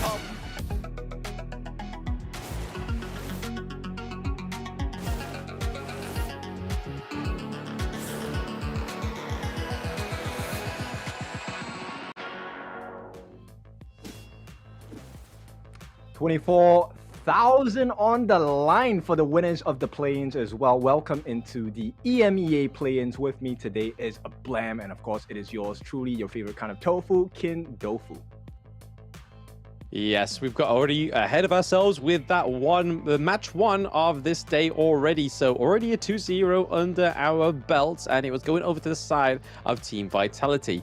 Next up is obviously Team Vitality against Major Pride. So no slacking for Team Vitality this time around. They are back-to-back best of 3s. Yeah, but this is a big opportunity, right, for the side of Team Vitality. If they win this, they are going to be seated comfortably on the top of the table as well. So let's take a look at the teams as they get ready. Major Pride, I think one of the big teams you were talking about for the finals of EMEA region, right? What do you think about them, Blam? Hey, they're kind of like they're my guilty pleasure, right? I've known this team since the Season 1 Invitational, and that was a rough tournament for these boys. They came into the Open Series Split 1, they fell at the semi-finals. They come into the Open Series Split 2, they smash it and get to the play-ins. This is a team that is just kind of constantly developing. They're honing their craft, and it's really commendable when you watch them just play better and better each time. So I'm hoping that we're going to see Major Pride give a really good fight to Team Vitality. Yeah, I like that a lot, right? So let's get straight into it. It's going to be the band picks phase. We're going to have the Dolia and the Allgren band, this time coming in from Major Pride. Yes, so giving over the Dolia could have been a huge mistake, right? We saw it many times within the Americas regions. We saw the Influence Rage was able to pick up and coin the Dolia for themselves. But with Major Pride being on the blue side, they are going to lock in the Hugh Huan. Be very interesting to see if it's going to go over to a Limsky or Red, as it could be mid lane, it could be jungle. But the Mai Shiranui and Musashi being banned out on the side of Team Vitality means that the Ali is free to pick up again for Shanks or even the Lung. Yeah, this is kind of like limit testing, right? So both Lung and Arlie are available for the picks. We've seen how teams use these farm lanes to their advantage as well. So the curious question for me now is for Major Pride, who do they want to pair this Yu Huan up with? And it looks like Arlie will be in the hands of Vitality first, and the 90 special, the Dharma. Yes, they go for the Dharma, they go for the Ali. It's worked for them once already. I mean, 90 coming a little bit more of a one-trick here, which kind of makes me feel a bit worried for him. But hey, if you are able to one-trick that Dharma all the way through the play-ins, do it, bro, because then that means that going into Indonesia, it's going to be a little bit of a mist of mystery, right, around 90. What can he play? What can't he play? And right now, he's displaying that he can play this Dharma very well. But this is the thing that I think VP really messed up on, right? Not drafting in the Lady Jen. The Destructive Deluge throughout the entire tournaments we've been covering over the past 2 weeks has been an absolute destructive method of madness, right? Yeah, it's kind of a missed vision from the side of VP, but nonetheless, this time we're changing it to MP, right? So Major Pride, they will take up this Lady Chen. I like it as well. But knowing how Vitality operate, I like this Dunbig, right? They are instantly looking for, hey, what's the backline access? We already see how aggressive 90 is on his Dharma, and rightly so, they will ban out the Byron. The Byron didn't give too good of a time to 90 in that lane. Yeah, no, Shizuki plays the Byron quite well. I can imagine that if all things have been taken from him, like the Elaine as well, I think we could probably see him go on to the Charlotte, which is one of his bigger hero picks that we've seen throughout the Open Series. They ban out the Princess Frost, so we may see Highland potentially go for the Hino again, or they may ban out the Hino. I think that'd probably be a good point for Major Pride to do, right? They don't really want to give over the Hino, but they also don't want to give over the Zhang Fei into the support role, right? They don't have the support just yet on the side of Team Vitality. I think that Zhang Fei here could be quite a crucial pick, right? Kashi Batia played a fantastic Zhang Fei in the Open Series. Yep, it's actually a standard pick, right? And Zhang Fei with the Smite as well, a very good tank, and also deals a decent amount of damage. Now, I'm very sure Major Pride has been watching game number 1 because they're going to ban out the Hano and take it away from the hands of Highland. We saw how steady this Hano was in the hands of Highland. Yes, absolutely. The Hino, like I said, I think it would have been a mistake for the side of Major Pride if they didn't ban out the Hino. And so right now, they're still trying to make, hey, do we go for the Zhang Fei? Do we take something a little bit more in terms of the mid lane? Or do we just lock in the Beast there and then and think about the mid lane afterwards? Because we've seen Highland go on the likes of the Shang-Guan. It would mean that there is a lot of burst on the side of Team Vitality, which could go through the sustain on the side of Major Pride. Yeah, so Vitality, between the choices, they pick up the Zhang Fei. I like it as well, right? With the Leaping Savior, the shields that come in could be very huge in the fights as well. The other option they had that could be explored was actually Zhuangzi, because I think Zhuangzi would offer, with the butterfly effect, negating all the useful benefits of having the Destructive Deluge. Yeah, maybe we'll see that from Major Pride, right? They may go for the Sunbin that some of the teams have been going for. Didn't quite go too well for Grizzly Q, but we've seen Kashi Batir on the Shuangsu as well. Again, a great counter to the Zhang Fei, a great counter to any kind of CC from Dharma, from Dune. But they go for the Motsu, so first time in the EMEA play-ins, Motsu does come through, and this hero has had a lot of appearances, but that one thing that doesn't really surprise me with Major Pride is Shizuki getting the Charlotte. So going onto the Clash lane just like 90 with a very comfortable pick. Yeah, it's a very fluid draft, right? So they can switch states pretty easily from defensive to offensive. You have the stuns coming in from the mortar as well. The Cannon Blast is going to be really useful because it helps set the stage for players like the Lady Zhen, where they can even enhance that combination with the Ocean of Tears, the Flowing Side as well. And like you just mentioned, it is going to be Shangguang coming into the hands of our dear Highland. Yeah, I kind of expected it, right? I mean, with Lady Gem being taken off the board, with Princess Frost being taken off the board, as well as the Hino, there was only one real thing to go for Highland, and it kind of seems a little bit of a restrictive hero pool, right? That they're really showing on the side of Team Vitality is that we kind of know what picks they go for, and that's not necessarily always a bad thing, right? It's always about how comfortable you are with that pick and how well you think you may perform with it as well. And Vitality right now have shown that they are very comfortable with the picks that they know, but it's a very small kind of window, right? There's not much room for mobility. Yeah, and it's also not a lot of room for error at this point. So we'll see how the laning phase goes. Kashi Batir, of course, has the very important job of not just scouting the map out, but trying to get the lane in advantage so they can make that early rotation. Yeah, I'm really interested to see how Winter plays the Zhang Fei, right? Because we had a bit of a mix of bag with Winter in those last two games, because she went for the Taiyan, she went for the Lian Po, right? So Zhang Fei, a little bit more different. Yes, he's tanky like the Lian Po, but a little bit more of a supportive role, right? Not kind of aggressive in terms of the Tremor Smash, getting into the back line, right? He's all about kind of trying to burst and disperse the team fight. Yep. With that being said, do not mistake this Zhang Fei for a small, cute puppy as well, right? When he hits his beast form, he will be able to deal damage on the backlines. Yes, exactly. The CC coming through will be pretty huge for the side of Zhang Fei and Team Vitality. Okay, Shanks going for a little bit of a flank there. A lot of tit for tat already. We see that Kinesis has taken a lot of damage pretty early within this laning phase. So Shanks already showing that he can kind of get in. He's trying to play a little bit of that mental game, right? Yep, it's actually a very enabling draft coming in from Winter as well as Shanks, right? Because with the Leaping Savior, it buys you time for Shanks to come in with the leap step as well. Yes, then that was a nice play there by Cassiopeia. He's able to phase check the bush. Doesn't quite hit anything with the cannon blast. There was no CC hit. There we go. We do see that he's able to hit the City Boy there. A bit of a rotation from Red. He decides to go back up into the lane. Oh, okay. First blood we missed. Double kill for Highland. Okay. Let's get a replay on that bad boy. Big moment here for the side of Vitality, and definitely you can feel that they are in the groove, right? Highland getting the first blood is a huge marker for him because this is going to enable him to clear the waves much faster. And right now, finishing stroke a very big threat to the side of Major Pride. Oh yeah, early game, absolutely, because that burst is going to hit completely different in the early game, right? And the fact that he's able to kill Alimsky, it means that he's able to take that Azure Golem from him as well, so that's going to be really nice for Highland for now. Red looking like he's going to be out caught there, but oh, Destructive Deluge comes through. They are serving up a kill on the side of Major Pride. That was like, hey, we made a major mistake, now we're paying for it. Yep, the ice field here going to be the death of Highland at this point. But nonetheless, there's benefits, right? So now City Boy gets to clear the lane. He gets a little bit more EXP, a little bit more gold in his pocket. Yes, absolutely.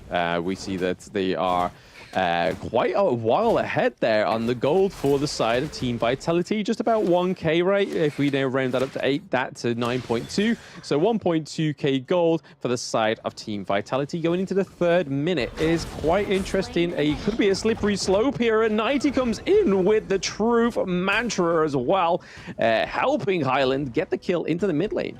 And this is what's so scary about Vitality's draft, right? They're so mobile, their rotations are really fast. And now it's a race of farm as a City Boy. He's looking for an opening. They just want to push them away, right? They want to get this T1. This is going to open up the map so much more for the side of Vitality. Yeah, Team Vitality being super aggressive here. They are able to whittle down the T1 in the farm lane to very low health. Already put in a bit of a stunt on the side of Major Pride. Major Pride are probably just not quite acclimatized to this aggression or receiving it, especially coming from the EMEA Open Series Split 2, right? There wasn't very aggressive teams other than the Turkish team, but hey, Vitality rocking it here. We do see the Unruly Blade come through and the Unbridled Outburst as well. Both ultimates being procced there. There we go, finishing stroke come through from Highland once more, putting it up by about 3 kills, if I'm not mistaken. Yep, it's a big moment for the side of Vitality, right? And this first rotation, take a look at what it nets them. It nets them the first Tyrant of the game. They get a T1 on the board. Everything going in favor on the side of Vitality. That is 4,000 in the pocket. Yeah, a very quick, clean game here, right? The draft was looking pretty scary for the side of Major Pride, but there we go. The Untargetable comes through, but for how long? Delaying the inevitable. The Vitality, tongue-twisting Blam, has been able to claim the kill, get 2 kills over to the side of the Team Vitality, as well as that T2 into the bot lane, looking for a T3 as we get into the 5th minute, kid. Holy! Yep, that's a quick one. That's T3 in less than 5 minutes, guys. That is how scary, how clinical Vitality is. And at this point, it's a 4,000 goal lead, and there's much more to come. Oh, plenty more, right? They've now opened up a whole can of worms in that farm lane, and that's going to be the issue for the side of Major Pride. Cassiopeia gets caught out there by Shangguan as well. Alimsky's on the run, being put onto this Hue1 that we haven't really been seen him with in this open series. He normally goes onto something like the Jing, the Infinite Vastness, the saving Kinesis there by the skin of his teeth. But what is not going to be saved is that T2. Shizuki against a 4v1 is not looking likely when 90 was looking for a roam there, looking to cut off that Azure Golem as well. Yeah, this is a huge lead coming in from Vitality, right? It's a big game for them to sit atop the table, and they're not missing the mark at all. Yeah, Oh, no, there's here we go. pretty much unscathed on the side of Team Vitality, only dying by 1 death so far. There we go. We see that Kashipatira is taken out once more by Shanks. They do not want to let the side of Major Pride get to the late game, which would really activate the Long. It's not even about the late game. It's not even mid game, guys.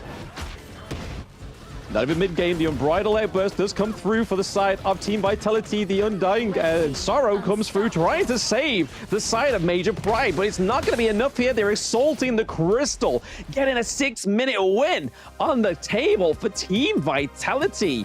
Major Pride looking like a fish out of water. Smooth as a butter here. 6 minutes and 23 seconds, guys. This is how fast Vitality have taken the game away from Major Pride. Yeah, though, it's something they've got to recalculate going into game 2, right? I think they may have just been caught a little bit off guard, Major Pride there, or it just really shows all the efforts that Team Vitality have been doing since EWC that's made them this beast. That's why you don't give Highland that Shangguan a comfort pick and explosive growth, a big snowball coming in, giving him the first blood as well. Highland will take it to higher heights at this point. And you know what? It's kind of sad because at this point, Major Pride is not a weak team. They are strong as well. They're a very strong team, but just looking at this post-game stats, there's not a lot really to say, right? Because in terms of itemization, there wasn't really much built. You have the Blazing Cape, you have the Shadow Ripper, the Doomsday. Very much early game itemization for the side of Team Vitality.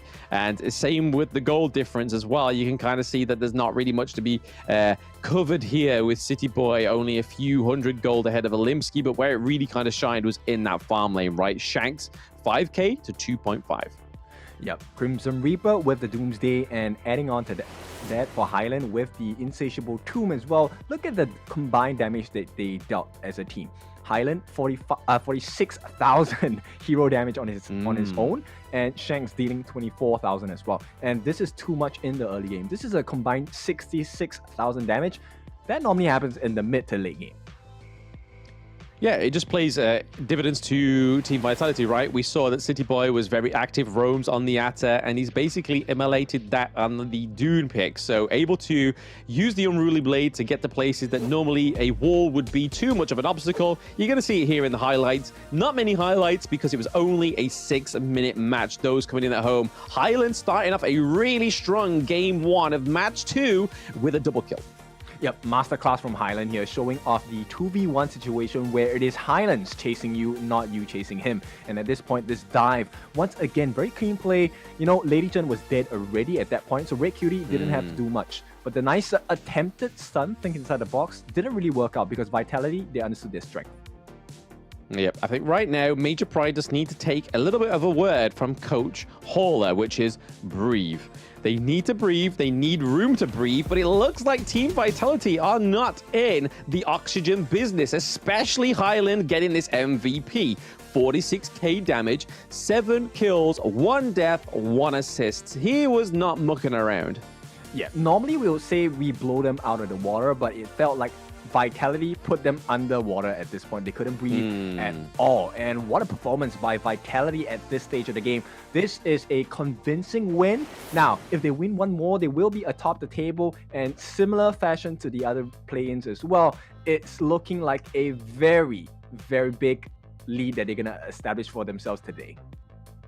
Absolutely. Let's not get ahead of ourselves. We've still got a game 2 between Major Pride and Team Vitality. Hey, Major Pride could have just been doing a little bit of a research and development game, right? Being like, hey, we've never scrimmed against them. We're not too sure what's going on here. But what we are going to do right now is just take a short break to see if Major Pride can come up with some major advantages against Team Vitality. Don't go anywhere.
Liu Bang doesn't have any strongly held beliefs beyond safeguarding his own interests, but when it comes to that, he'll spare no effort.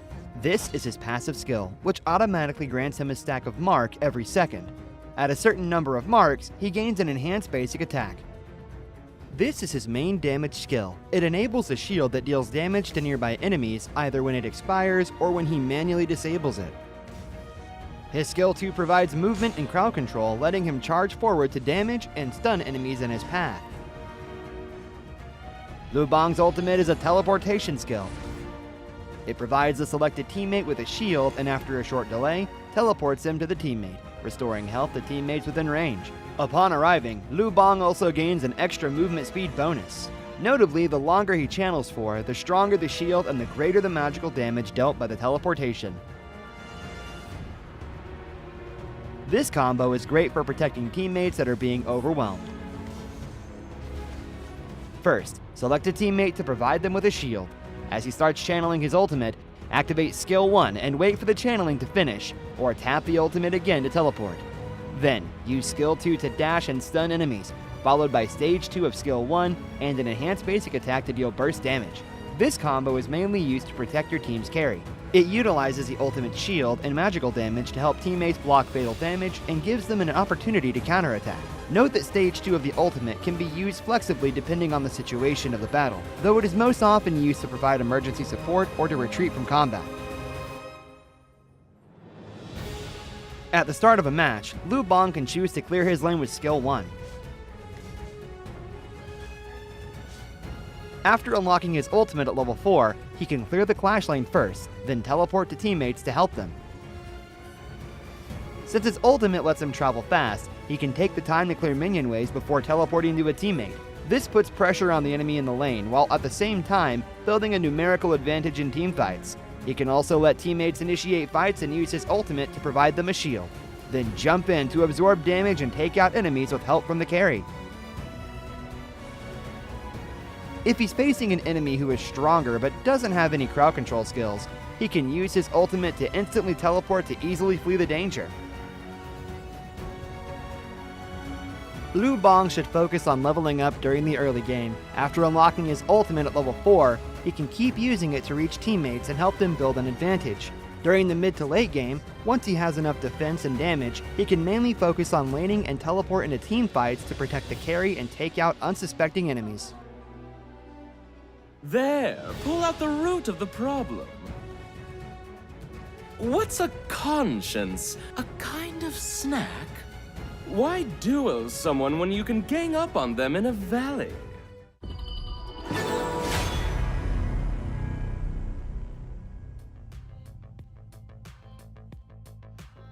Welcome back. It was a blitz of a game coming in from Vitality against Major Pride here. Will it be a repeat of history as we go into the second game of this best of 3 series? Blam, what do you think? Hey, all I'm saying, it's a message to Team Vitality. Let me give you some play-by-play. Let me do my thing. Let me do my job. I've been hired to do a role. Don't end the next game in 6 minutes, please. I want to do some play-by-play. Come on. Well, it's hard to find fault with Highland, right? He is just a monster with the Shangguan, and I presume it is definitely going to be banned out in this second ban of the second game. Potentially, right? I mean, they could focus it. They could just allow something else to come through, like the Princess Frost, kind of make a Highland retreat back to the shield gameplay rather than the sword or the scepter that we've seen him on, or even, hey, a brushstroke seems deadly for Highland in that mid lane, right? Like, he really carried that game 1 against Major Pride, but Dolia, Q1 being banned out for the side of Major Pride. They don't want it to go over to Team Vitality, and they're not going to take it for themselves, which makes me a little excited, Ken. I get a little bit of a warm, fuzzy feeling in my tummy that Alimski's actually going to go back to Alimski things. Yeah, that's what's exciting, right? Because you mentioned to me that they like unconventional picks. I like that as well. So I want to see what does Major Pride have cooking in their bag at this point, because it needs to be something special.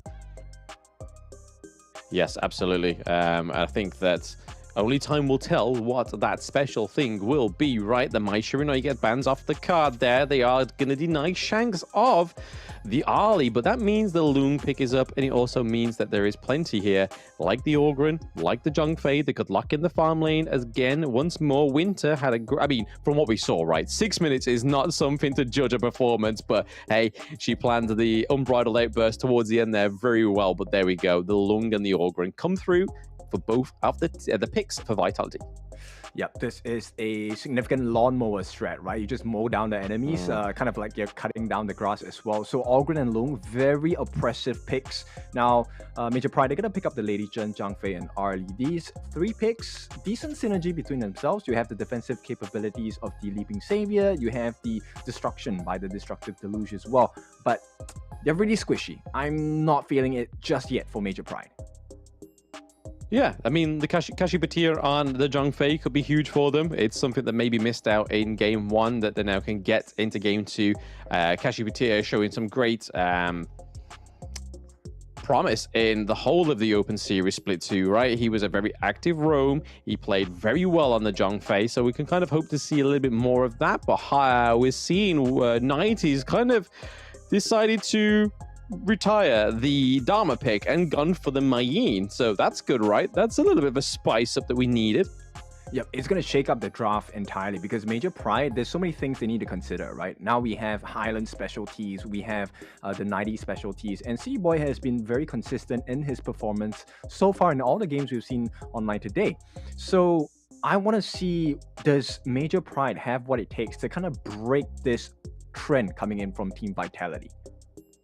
Yeah, I mean, they're kind of aiming this last little part of the ban phase to Winter. They take up the Taiyan. They don't want that big sustain coming from the Ogryn. We've seen it many times before. The Taiyan and the Ogryn paired together means a lot of HP regen. And when you've got somebody like City Boy playing the Ogryn, it's something you don't want to be going up against, right? Especially when you've just lost a game 6 minutes and 25 seconds. You want to make sure that you're pulling out all the stops for the side of Team Vitality. They've got one more ban on the side of Major Pride. They do go for the Shang1. Nicely done, but it doesn't mean that the Haino, the Princess Frost, is available for Highland.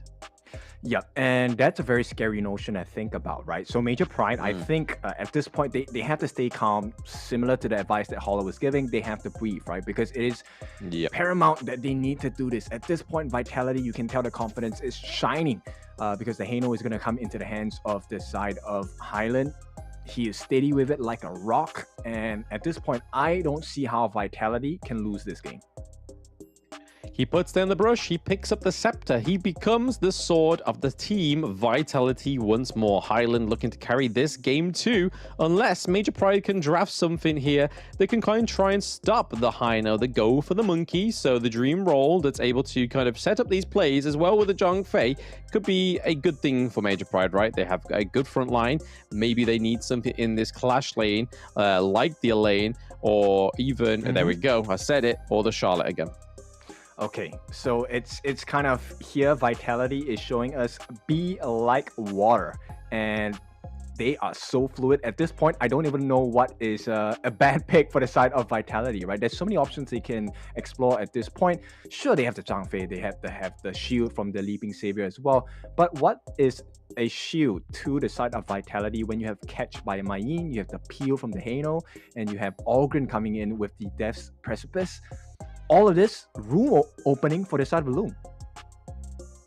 Yeah, I mean, why have a shield, right? I mean, they're probably cooking something up on the side of Major Pride. They want to kind of just last these team fights a little bit longer. Maybe even try and last these engages, those brutal 4v1 engages, right, that we saw from Game 1 for Team Vitality, going down to the farm lane, just picking off Kinesis very early, which I suppose when you're playing an Ali or playing the Lung, that's where you kind of get the early game advantage and make sure you're claiming that late game advantage as well, right, is making sure that your late game heroes on the side of Major Pride aren't going to shine. Yep, and Highland already showing a little bit more flash at this point, you know, flexing on his opponents. I'm joking. So Vitality, I like the draft so far, right? They have good peel, they can play from a distance, and at this point, Mayin is able to close that door on them as well. So final picks going to be the Morts coming in onto Winter, and I have to say so far, Winter on her game, I like this. and Vitality, the much better team so far.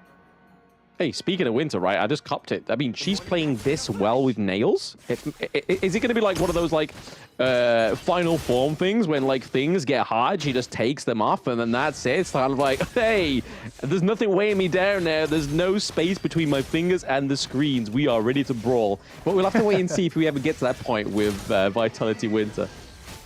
I'm playing with a handicap. Can you deal with me? Yeah, literally, yeah. How are you coping right now, lads? I'm playing with literal acrylics on my fingers. Well, we'll see, right? Major Pride, one of the things I think they pride themselves with is the ability to come back into games and to learn quickly against their opponents. So we'll see. At this point, I don't think it's a good idea to eat those Scepters of Fate coming in from Highland. No, definitely not. Unless you're trading a few bubbles here and there, which aren't as tasty and deadly as those Scepters. You don't want to be sort of taking those shots when you need to. Just like here, Kashi Petard just taking these shots to the face. Yep, and it's not a good sign for the side of Major Pride, right? Once again, we get that very significant Vitality pressure coming in from the get-go. Yeah, I mean, at least Kinesis hasn't taken as much damage as he were in that game one, right? Like, it was only 2 minutes in. We pretty much blinked. He had half health, and then at that point, there was a 4-1 invade into the bot lane. Frozen is City Boy. A little bit of an engage here from Olimsky as well. Dream Roll does come through, saving Monkey right now. Okay, so he does commit the smite. This is really important. They need to find out where they can even out the farm, even out the experience as well. So I think, you know, Major Pride learning the lessons already, but there's still more to be done, right? Right now, another engage, another invade coming in from Vitality. Major Pride have not found an answer for that just yet. Yes, major improvements to be had, but right now, kind of with Team Vitality, they have a already tried and tested team comp, right? They have the wave clear of the Ogryn, they have the harassment of the Mayim, be able to get into the backline, which we know 90 can do on heroes like Dharma. He's going to be able to finesse it on heroes like the Mayim. But it's all about how Major Pride try and counter-engage the side of Team Vitality, because if you let them take control, they're going to just take miles and miles from you. Not just inches, they'll take lives, they'll take gold, they'll take XP, everything. Yep, and at this point, Limsky may be getting caught out. He's caught in a bad position here. We'll be able to just scurry out of the moment, right? And you know what? It's looking good because he's able to tank quite a bit of damage so far. Yeah, for now, he's able to get out of there, but for how long is that going to be a susceptible advantage or disadvantage or even play for the side of Major Pride? But for right now, they seem to be doing a little bit more better, right? Like a lot more respect going on right now. There's no sort of like huge engages. We may be getting that now into the bot lane where we see City Boy just waiting for the go-ahead by Shanks and Winter. Here we go. The Path of Passing does come through. Not be able to get there in time. Cannon Blast hits onto Olimsky. Kinesis once again very low. Yep, and you can see, right, the really small things that Vitality have done across the first 3 minutes of the game have now put themselves in a slightly better position, not just in terms of experience, but in gold as well. Take a look at the growth of items and gold on the farm lane. Yes, just take a look at the farm lane right now that we're seeing the Alung, right? 2.1k difference for Shanks right now, and then obviously City Boy is edging very closely to that kind of equalizing state, right? Like there is no need to sort of worry at this point. I think the time to worry is when these neutral objectives kind of get out of hand. Right. Simply because at this point, you know, if you take a look at Shanks, yes, the gold is pretty even, but the itemization is different worlds apart, because now Shanks has that meteor, he does have the armor pierce as well, and right now I think they want to play a faster game, so Kinesis is rushing for that Doomsday, but it's not enough damage yet. Nope, not enough damage just yet, but hey, this is kind of like, they don't have the early game team comp, right, for the side of Team Vitality. They have the Hino, which is great. It can do a lot of damage. We have the Ogryn that can soak quite a bit of damage, but also deal a little bit of damage in the early game, but it's all about waiting for that lung to activate. So whether they're just literally going for this draft so they can try and get to the late game or even get into the mid game, just have a little bit more fun with Major Pride is yet to be seen. The Faith Rewind does come through. Oh, what a nice placement from Highland there. It does get met by Lady Chen's ability, just stunning them in place, letting them know that, hey, I'm still here. I'm still a member on the side of Major Pride. I am not to be overlooked. Okay, so let's make a couple of things clear.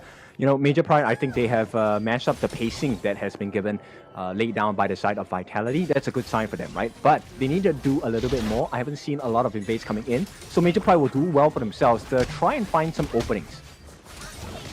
Yes, openings indeed, right? We see the Mai's back flipping off. Okay, opening. so first blood does go over to Kinesis this time. So again, Major Pride having a bit of a major improvement here going into game 2, able to take the first blood. Kashipatia looking close by, maybe trying to cut off Hino. He knows that the flank is going to come through anytime now. There we go. The domain comes through, the leaping saber just to get over the wall to keep Kashi alive. Oh, the jukes and the side steps coming out from Kashipatia. Very big plays. And on the top lane as well, Major Pride doing well for themselves. They're pushing down and they get the kill onto 90. What a surprise, man.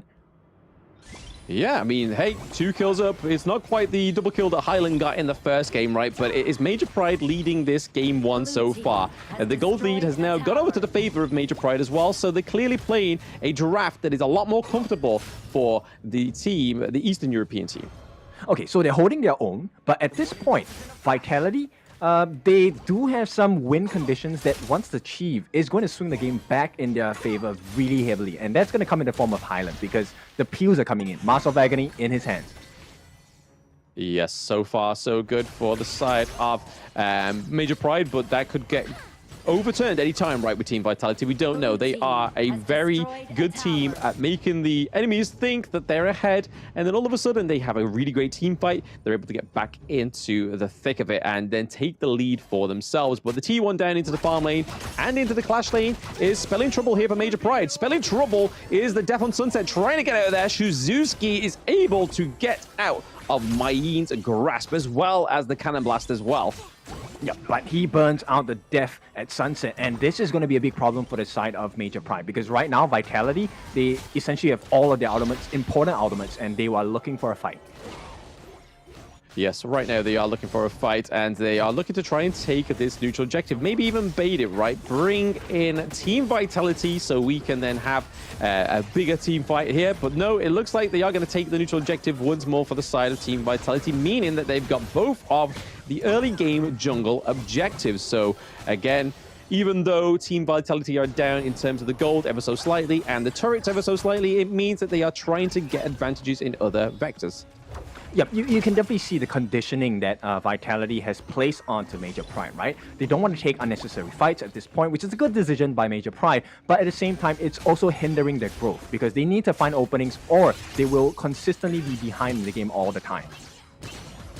Yeah, they just definitely want to keep playing on that front foot, right? They don't want to let the pressure get off, which is what we saw from Major Pride before. Historically, once they put the pressure on, they don't take the pressure off. They don't get overconfident. They just make sure they maintain whatever aggression they need to do to take the games in their favor. Monkey getting the Overlord, the Tyrant there as well. So neutral objective does go over to the side of Major Pride, meaning that they're able to have that extra little bit of damage, that little chain lightning effect as well when it comes into these team fights. Being able to get to that backline as well and do the damage. Kinesis doing a lot of damage onto... Oh, City Boy goes down. Shizuki is trying to get 90 get caught out there. The Cannon Blast does save 90 as well. That is a bit of a clutch save there. Cannon Blast coming through, trying to put them in a bit of a pit stop. But you can kind of see that the Vanguard's able to turn around that clash lane right now. Shizuki tries to go and nurse it and manage to get there in time. That's a big save, man. That's a lot of gold that they have stopped from going into the pockets of Vitality. And at this point, with the gold lead so close, I think Major Pride are doing well for themselves to make sure that it keeps being in this way. Yes, so they've just got to basically just maintain everything that they're doing right now. They just can't sort of let anything slip. They can't give Vitality an inch, because like you said earlier, Kid, they will take a mile.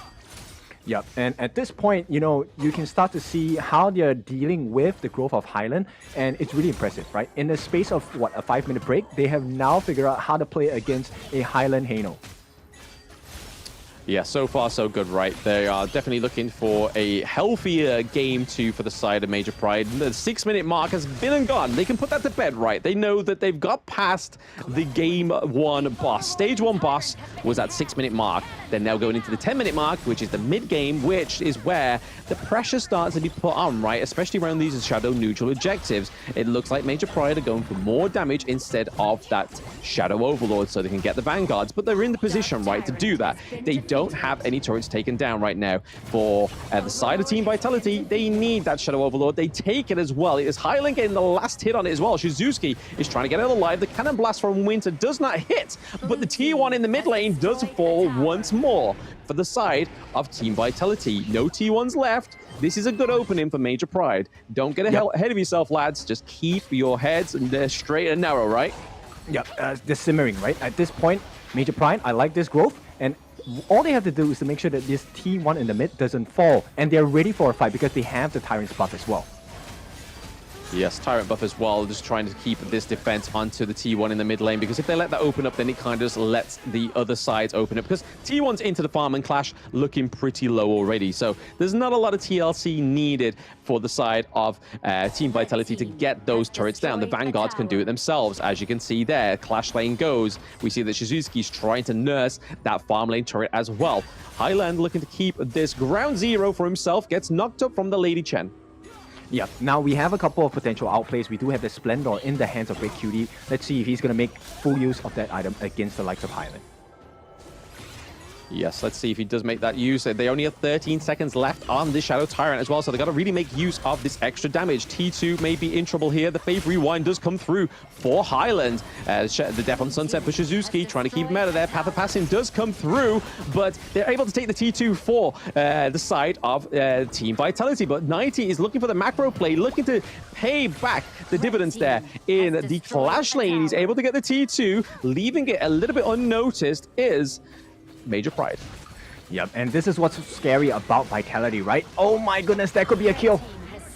Yep, there it is. Shanks getting the kill onto Olimsky. He goes down, and they are just waiting for those minions in the mid lane just so they can try and open up a little bit more of Major Pride's jungle for the side of Team Vitality. But right now, you're kind of seeing that the gold lead is kind of flittering between both of these teams still. Not a lot going on, but there is plenty to be had if mistakes are made.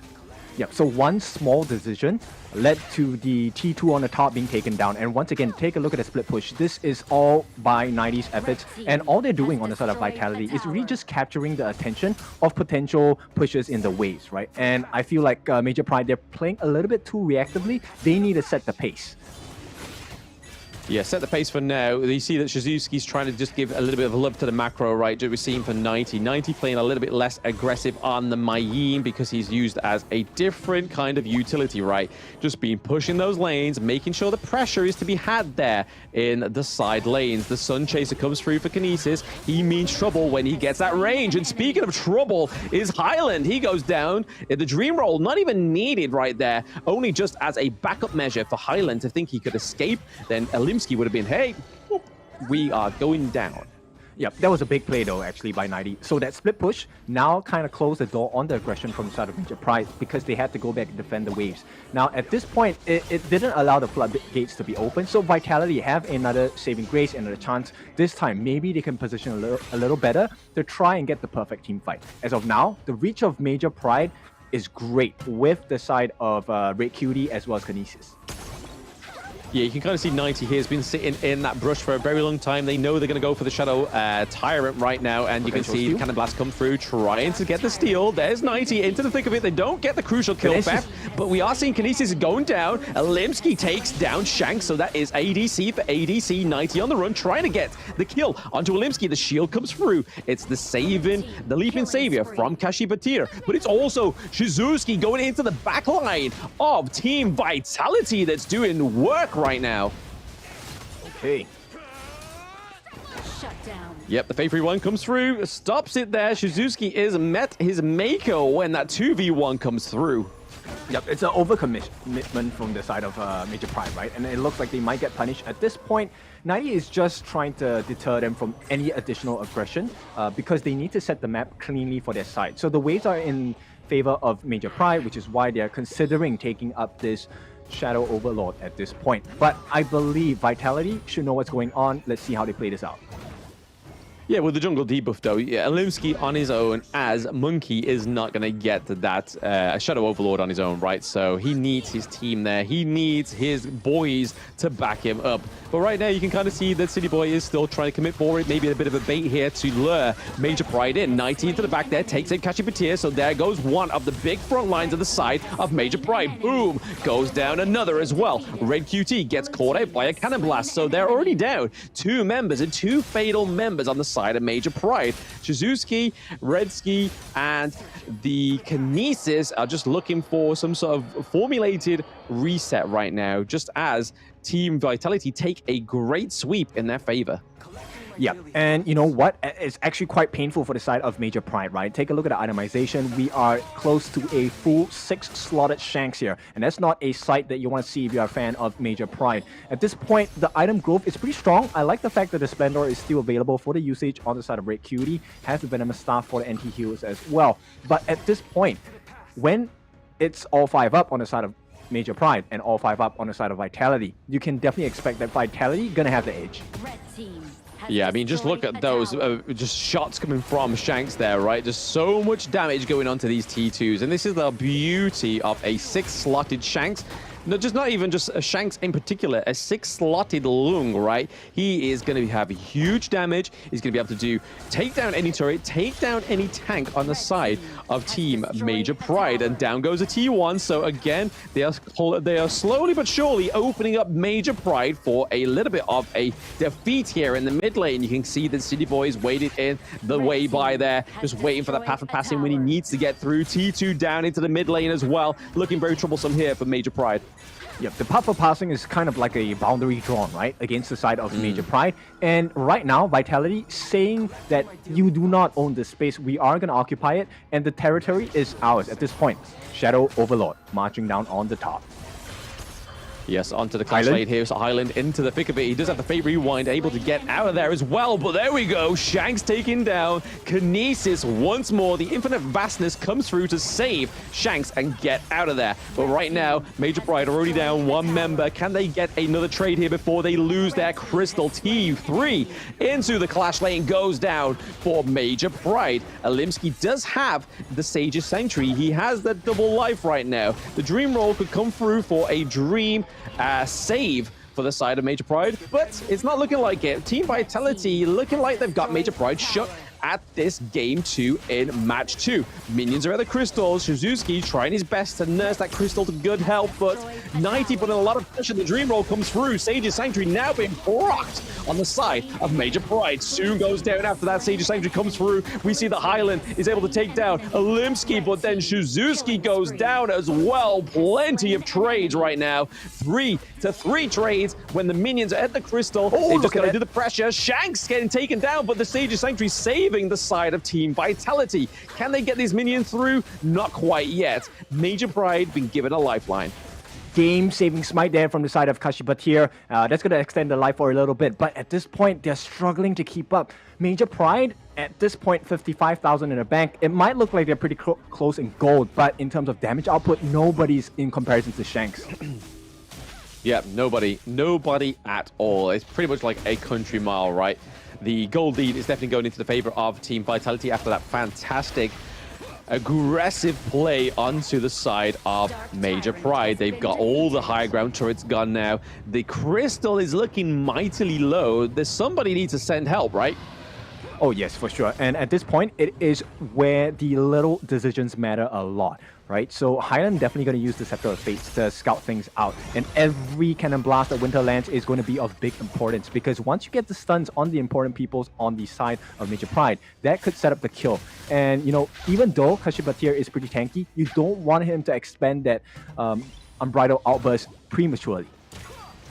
Yeah, no, we had a lot of that in the past few days, that the premature unbridled outrage comes through, and like there, we're just only catching out Winter, so not really offering much for the side of Major Pride. But Major Pride doing a lot better in this game too, right? They convert that 6-minute game into an almost Tempest Dragon duration, right?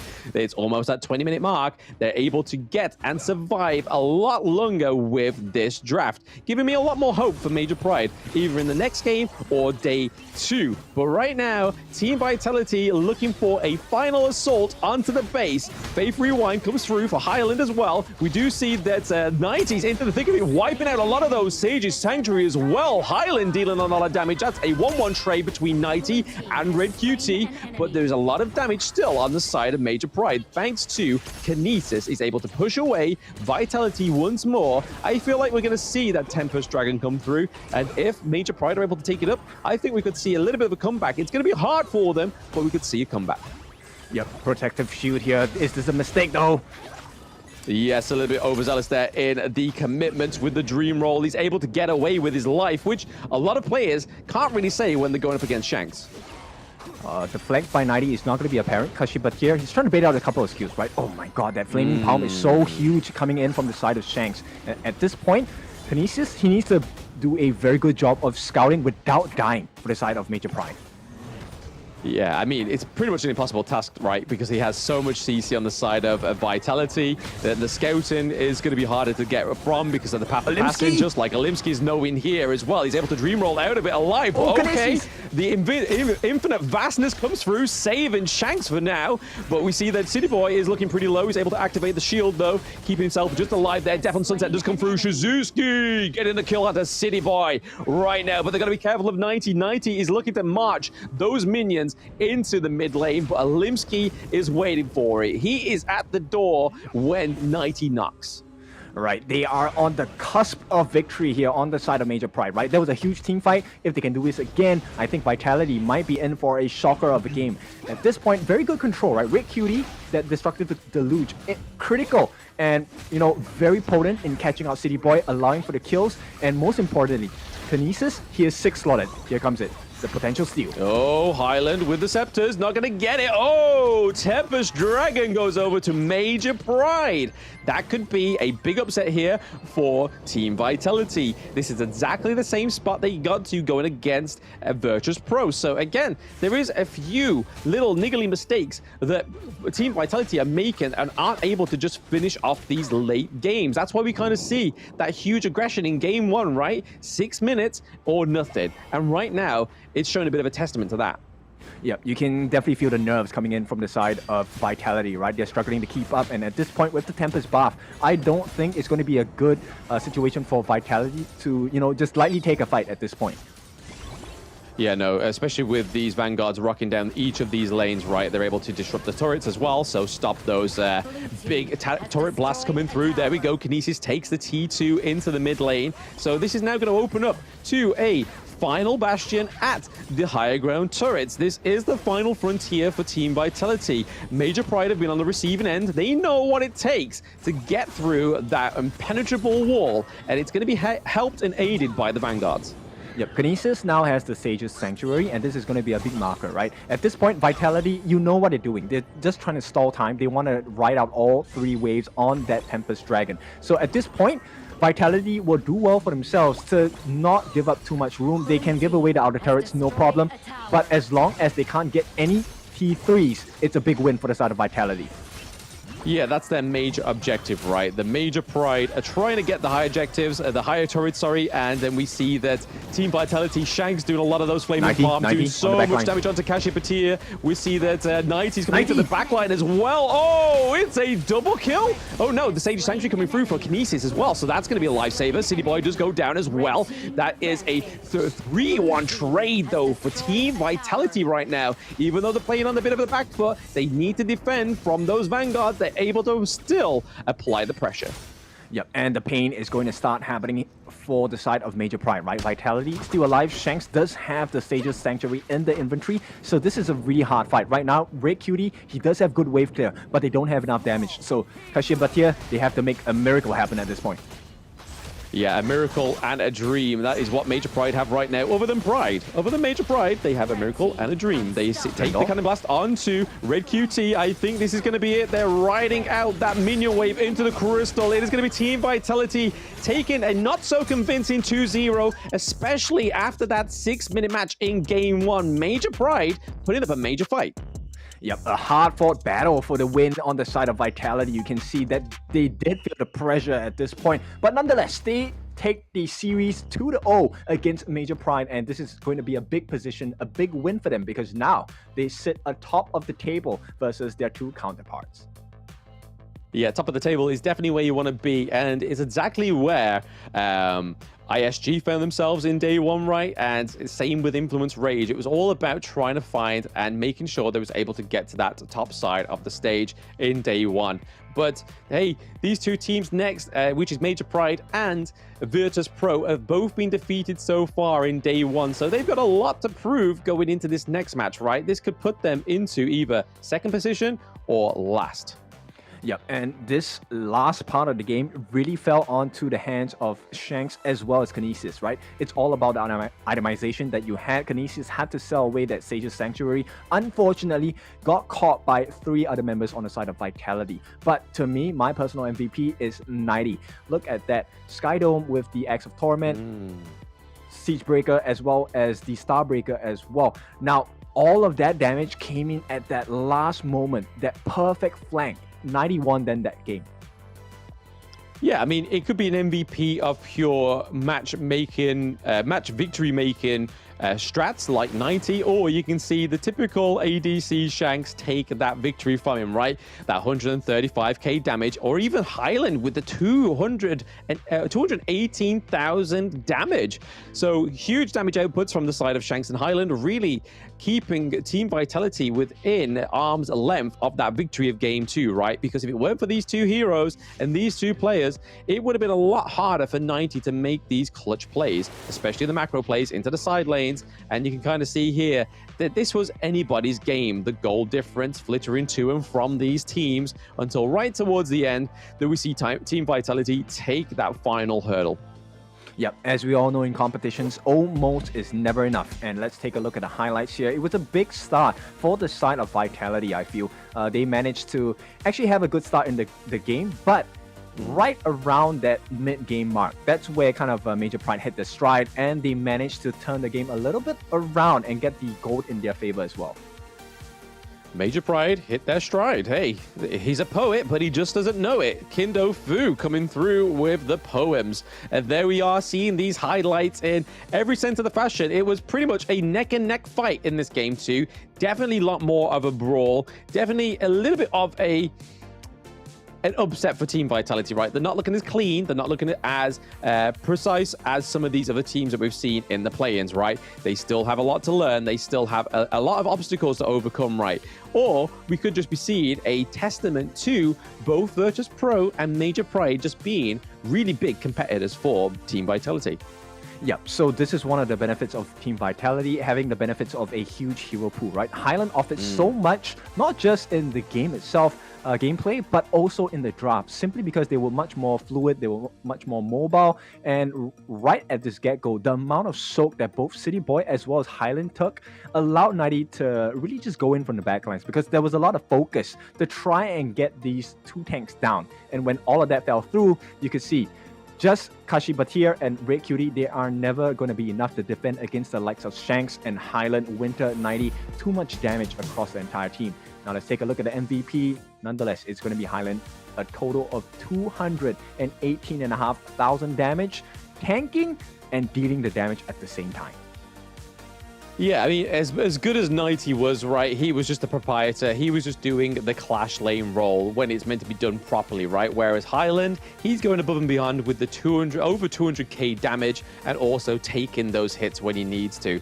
But then also, keep it apart, he is not going to be kill hungry. He's just there to make sure that he is one of the core components of his team getting this victory in game 2. Like I said already, it's not the most convincing 2-0 after that 6-minute match in game 1, but Team Vitality do take 2 2-0s in day 1. That's right. We're not taking anything away from Vitality. In fact, this was a much stronger growth on the side of Major Pride as well. This time, let's see if their growth is going to show through in the last game of the day when they go up against Virtus.pro. Before that, let's take a quick break. We'll see you for game number 3.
Never let them tell you what you can't do. Gotta change your head.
Never let them tell you what you can't do. Gotta change your head. Never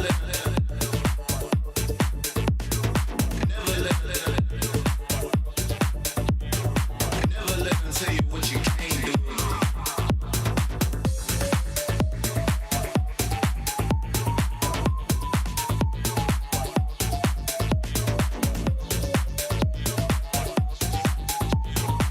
Never let them tell you what you can't do, can't do, can't do.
Esports, and they get what they want. Snow caught in the middle of 4 once again, and here comes the Infinite Vastness aggressively, and at this point it is a 1 by 1 they fall.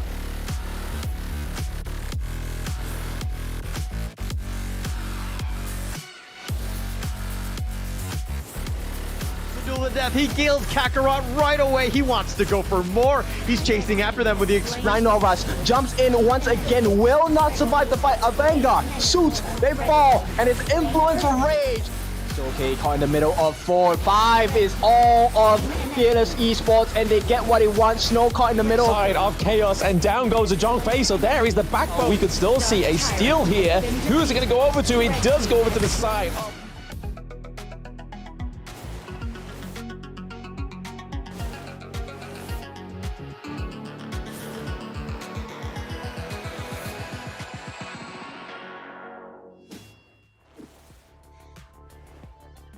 Welcome back. It is the Honor of Kings Championship EMEA play-ins, and we are in day number 1. Now we're going to be going to our last game of the day. Major Pride going up against Virtus.pro. It's your favorite kind of tofu, Kindofu. Blam, how are we doing today? Yeah, really good. I mean, it's been a bit of a clean sweep for Team Vitality. Not quite as convincing as I thought it would have been. I think they've had a lot more challenge than they were probably expecting because they've had 2 games. It's gone the full country mile, right? So, hey, there's still way more improvement to be done for Team Vitality, especially if this is already giving up a little bit of a difficulty within this stage, right? Because, I mean, getting to Indonesia, that's going to be a whole another kettle of fish. Oh yeah, but so far I like the performance, right? 4 wins, 2 points. Now they are standing atop the table, and this is going to be the last game of the day. This is going to set the stage, right? Do we see a shake-up in the table? Because one of these teams needs to get a 2-0 to at least have a shot of competing against Vitality tomorrow in terms of points.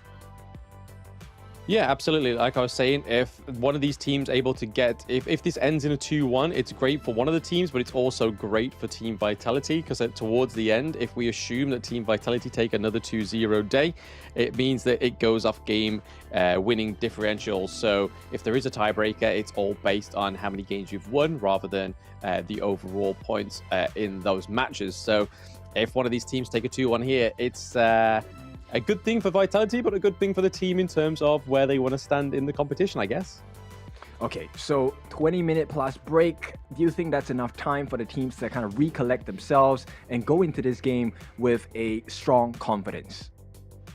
Well, I mean, both of these teams haven't played against each other yet, so there's a lot of unknown. There's probably maybe even more potential for these 2 teams to maybe scrim together in the past 24 hours. But already, Virtus.pro have already done their homework. Jing ban for the side of Virtus.pro, knowing that Alimsky likes that pick.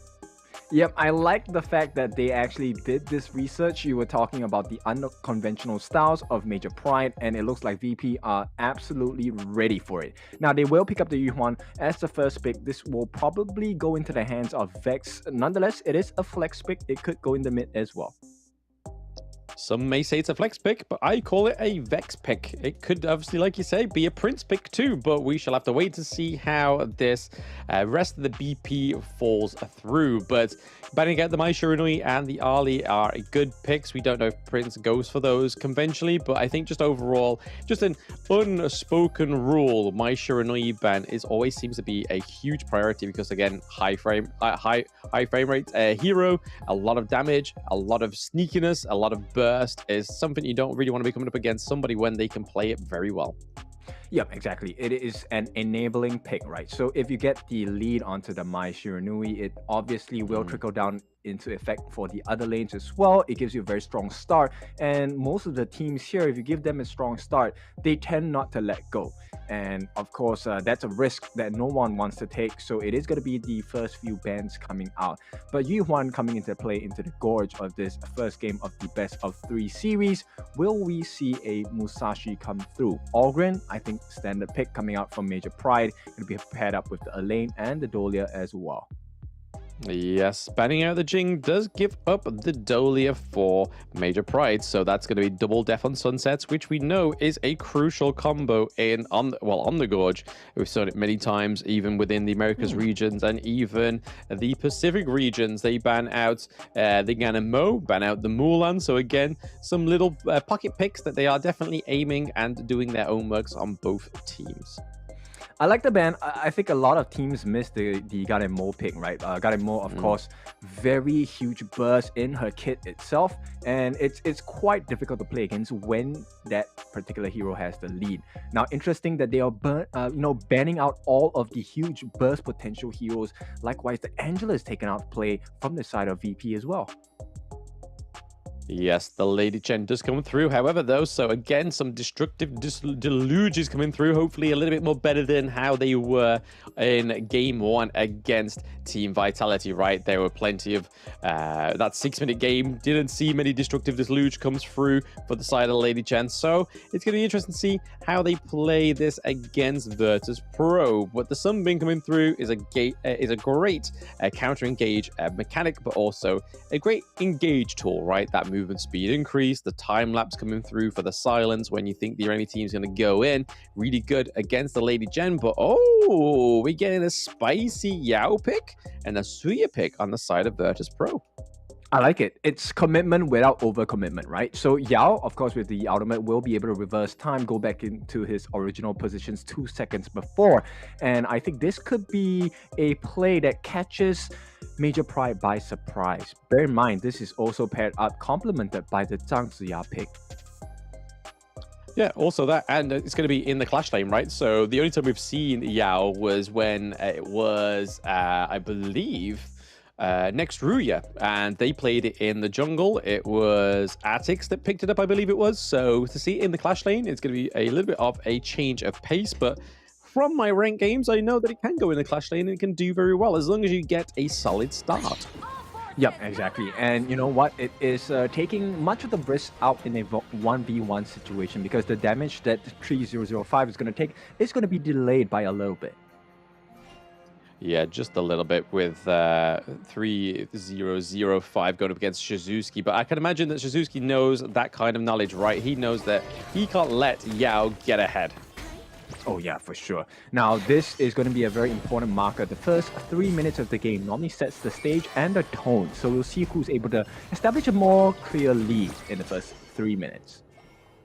Yeah, interestingly, they've gone for the smite with the Dolia this time instead of any kind of flash, so she can get out of there just in case she gets cornered in any kind of predicament against a Virtus.pro. But they go for the double smite just in case they aren't too confident with landing or claiming the neutral objectives for the side of Major Pride. I like this, right? So Virtus.pro, they're gonna try and work on the passives of sanctification. That's gonna allow Prince to level up much faster. But they're giving up a little bit of map control at this point, right? And if you see the damage they're able to deal onto Mac, it's quite substantial so far. Yes, not enough for him to recall. He's able to get that honeydew fruit there to get the healing. And again, it's pretty much just a neck-and-neck early game. Pretty much 1 minute 32 in. Not a lot going on for VP against MP. Yeah, but the invades have come in for the side of Major Pride, right? So they have taken away the Tusk Boar Camp, and that might be a small advantage that could net them the win in a first team fight within the first 3 minutes. Yeah, gold lead, though. It's not really reflecting that much too, though, because they're already 200 gold ahead, so I don't think it's going to be the be-all, end-all here for VP. But there we go. The Conductor of Souls comes through. Alimsky does able to gain a lot more health from that, but there is the Huan getting the knock-up as well. Alimsky getting out there with just a barely amount of life, and Shizuki was putting the pain into the back lane. Yeah, and you can kind of see, right, where all the damages are going to come in from the side of VP. When they start to group up, it's not going to be a good sign for the side of Major Pride. So you can definitely see they have some advantages going for them, but right now, it's still too even to make that difference just yet. Yeah, not just yet. It's still plenty to play for. Obviously, the neutral objectives aren't up until another 82 seconds, so I think that's where the tipping of the scales may kind of come into place for either of these teams.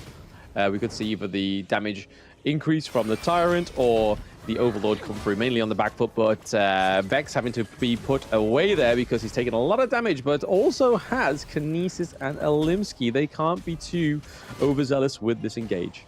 Okay, I like this rotations by Major Pride, right? So Lady Chen definitely does well against Mac in the lane simply because her wave is slightly faster compared to what Mac offers on the Lung. At the same time, they're funneling the farm into Kinesis, and that's going to make a big difference because he's going to hit his item timings much earlier. Oh, for sure, yeah. I mean, the late game hero, Lady Sun, there we go. We get the ultimate roll and ultimate shell coming through, dealing a lot of damage onto Vex, keeping him away from this mid lane, which enables Alimsky to take some of that farm, which is just going to make sure that he's able to get the itemization he needs quicker. Yeah, and you can actually also see, right? So Grizzly Q with the time flux, it buys a little bit of health and time. But we see first engage of the map, maybe? Not yet. No, not quite yet. I don't think that without these minions here that they are going to take a fight, but there is going to be trading blows from a distance there. We do see Mac taking more of those flaming palms into the backside of the Dolia, but hey, that's the beauty of Dolia, right? She can jump into a pool and heal herself. Neutral objectives are up in 1 second. We do get the knock up onto Kinesis there, but we are seeing Suzuki is getting rotated down to the Tyrant as well. They are looking to commit to this Tyrant. A bit of a team fight may ensue. Vex getting a little bit too caught in deep there. The Death on Sunset does come through. It means that we are getting 2 deaths on Sunset now, straight onto Vex. The double kill does come through. Well, double kill, no. The first blood comes through for Major Pride, but they are going to take 2-1 trade for VP. Are they not done yet? No, the Flaming Palms do come through. Papa Passing just tries to save Alimsky, but it's not going to be enough when there is a 4v1 dive under the turret, and there we go. Lung picking the kill. Yeah, there's a big win for the side of Virtus.pro. Right now, they're going to have the slight lead, but they're going to get the T1 on the bot as well. Not only do they save the Tyrant from being taken from the side of Major Pride, they get the kill as well, so it's a good trade. Yeah, very good trade. I mean, they're able to take the T1, they're able to do a lot of damage and get that secure gold lead as well. Also claiming the neutral objective, it seems here. They don't have Vex nearby, but Yao is going to take it because there is nobody else on the side of Major Pride to contest it. But Suzuki looking for a bit of macro play up into the Clash lane, looking to put some pressure and trying to gain some priority.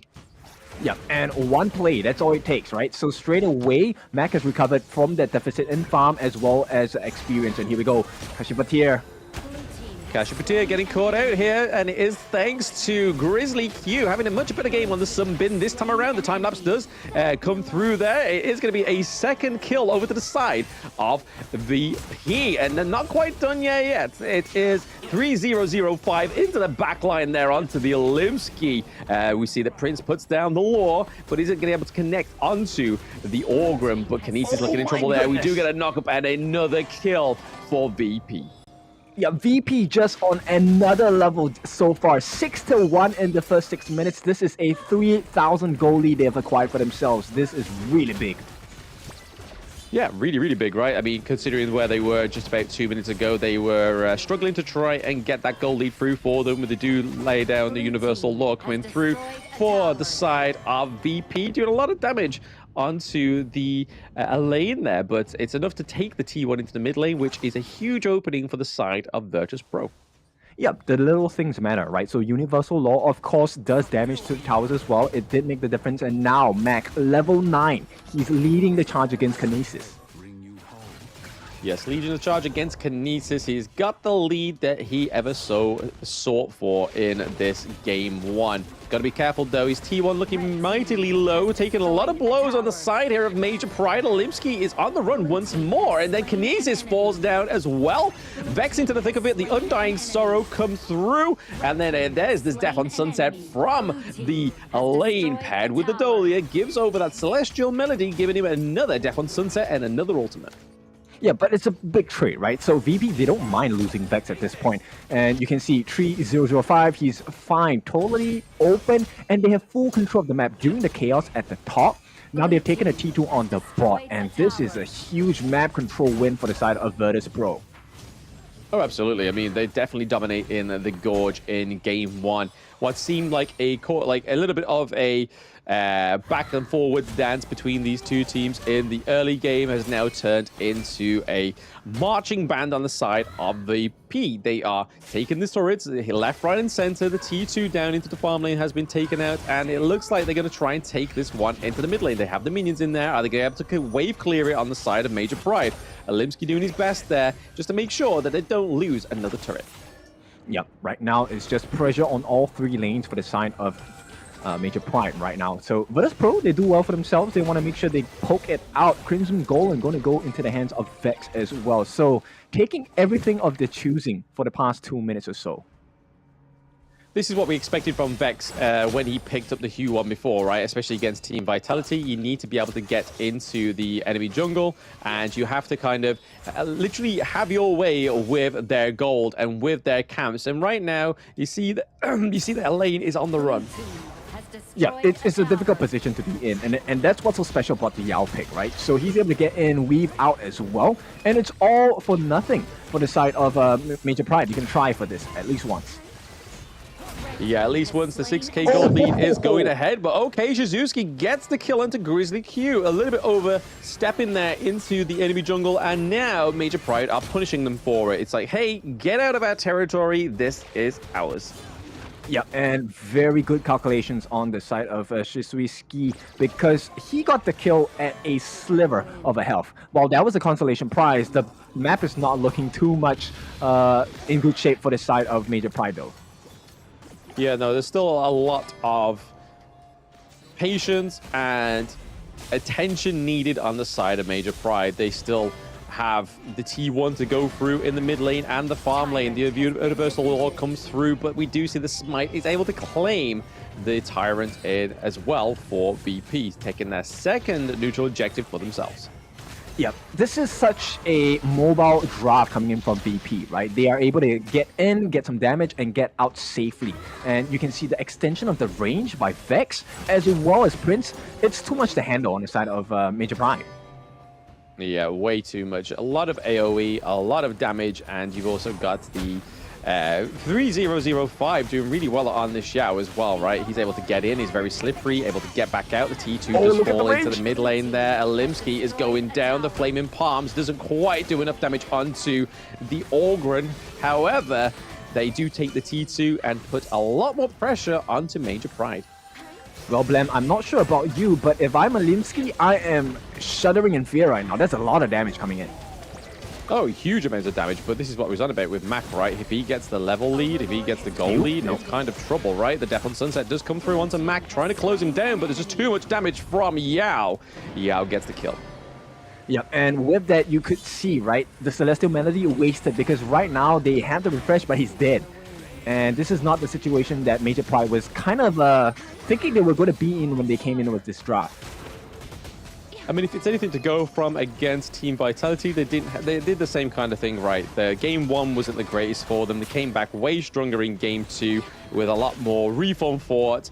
But again, Virtus.pro aren't looking for a 2-1, I reckon. I think they're looking for that 2-0. They want to make sure that they're able to go into day 2 with a chance of toppling Team Vitality. And with a solid game for them, Yao into the back line there. A lot of damage going on to Kinesis, and that's really where you want to be honing that focus, right? Is taking down the Lady Sun.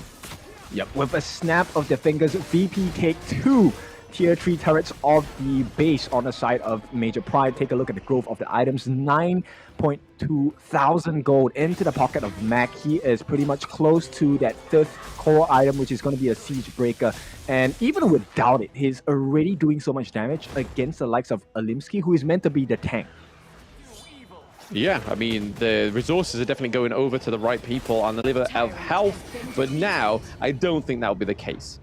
Yeah, it's going to be a tough situation because VP, they're going to start pushing for more, right? At this point, Alimsky doesn't even have the Blood Rage. It's really difficult for him to take a fight here. So you would definitely expect VP to get a kill like that.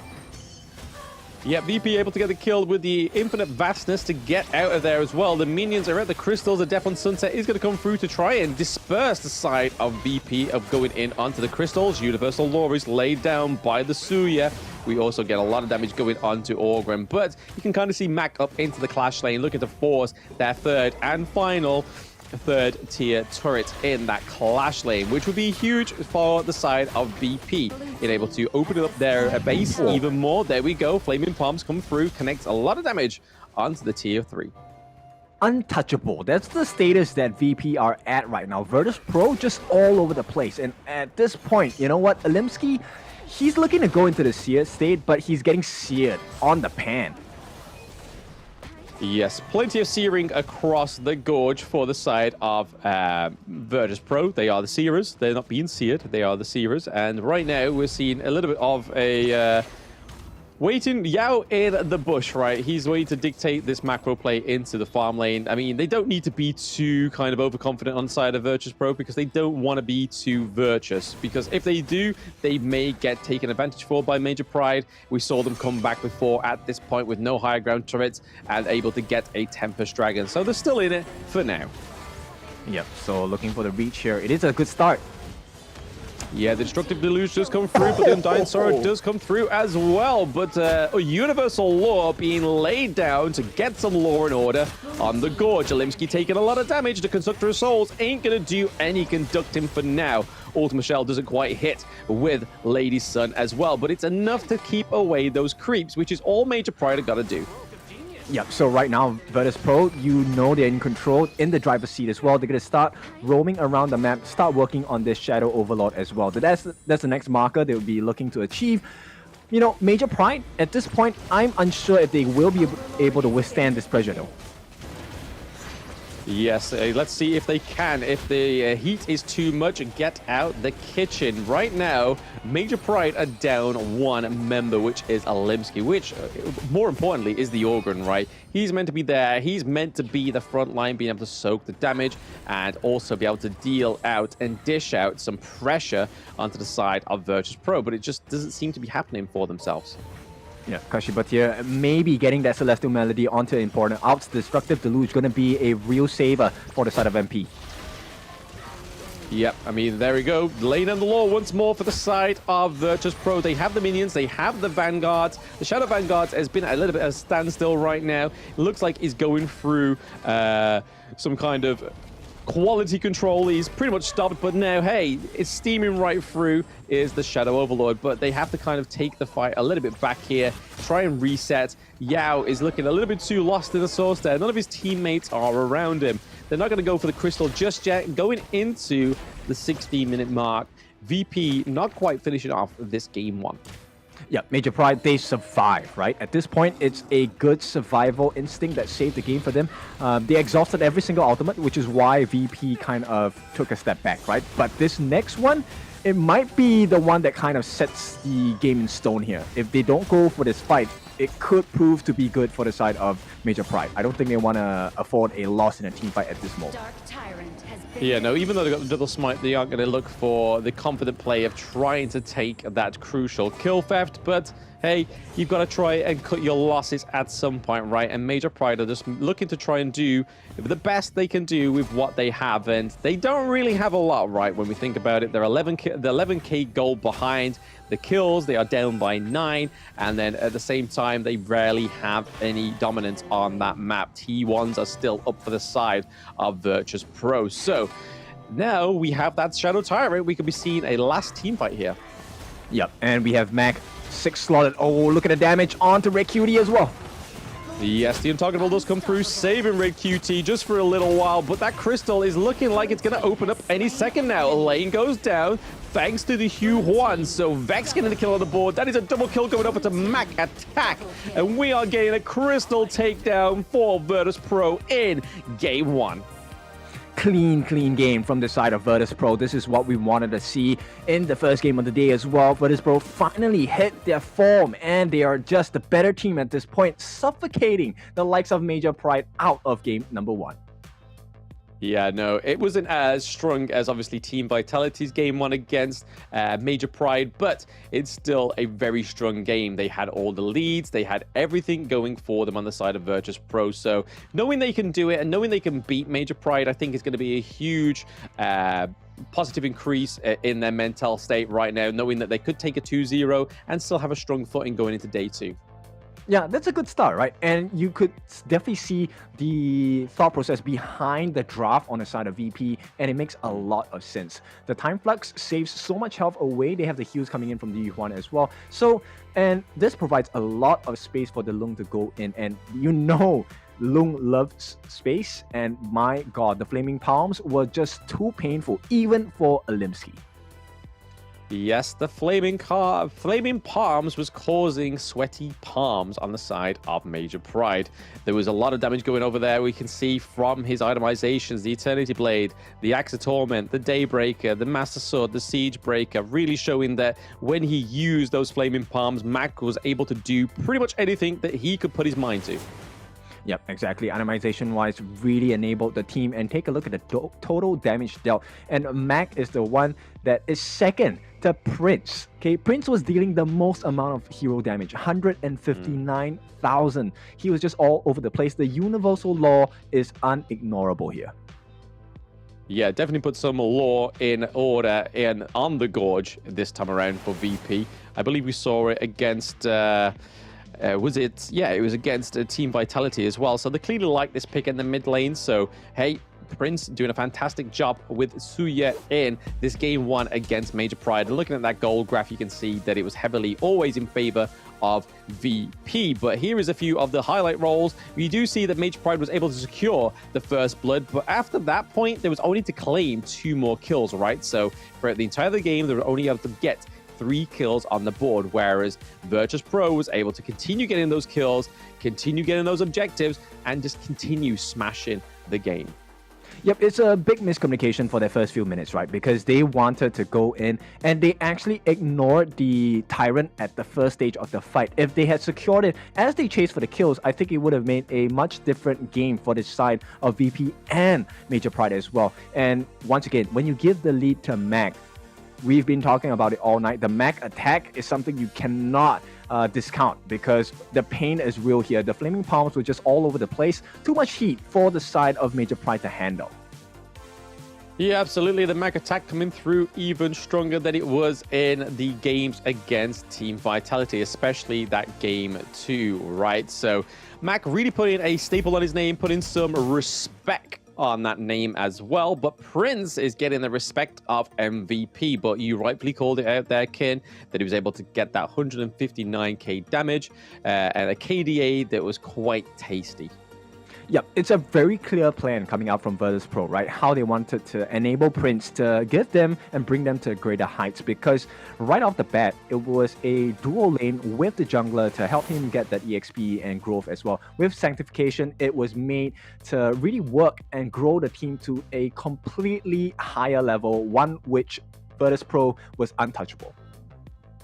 Absolutely, but what isn't untouchable is those breaks that we have to take between these games for these teams to just collect themselves and find out what they're going to do going into the next game of the day. So game 2 between Major Pride and VP coming soon. Don't go anywhere, chat.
Esports, and they get what they want. Snow caught in the middle of 4 once again, and here comes the Infinite Vastness aggressively, and at this point it is a 1 by 1 they fall.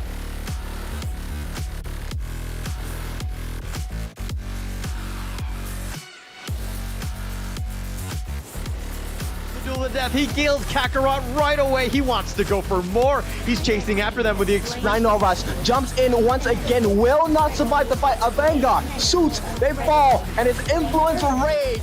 So okay, caught in the middle of 4. 5 is all of Fearless Esports, and they get what they want. Snow caught in the middle. Side of Chaos, and down goes a Zhong Fei. So there is the backbone. We could still see a steal here. Who's it going to go over to? It does go over to the side.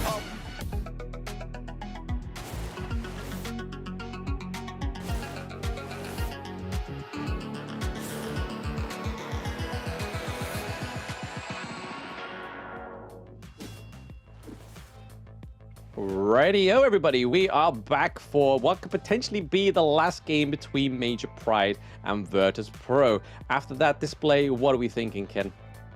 I think there is a very high chance that can happen, but of course, VP, they need to play their cards right. I think they won essentially in the drafting phase. Now, all they have to do is to repeat that performance. Easier said than done. Oh yeah, I mean, it's always easy to get the ingredients, but to make the cake or make the recipe into a reality is definitely the hardest part, right? It's the love, the tender TLC that these drafts need. I'm sorry, since when were we taking out my kitchen skills here? I have the right ingredients, but I can never make the correct dish. Hey, I got cameras in your kitchen, don't worry about it. Yep, but nonetheless, the ingredients are here, resources have been taken, and it is prime time to get things right. So VP, on the cusp of victory, they will do well to secure themselves a better position in the table if they can get this clean 2-0 against Major Pride.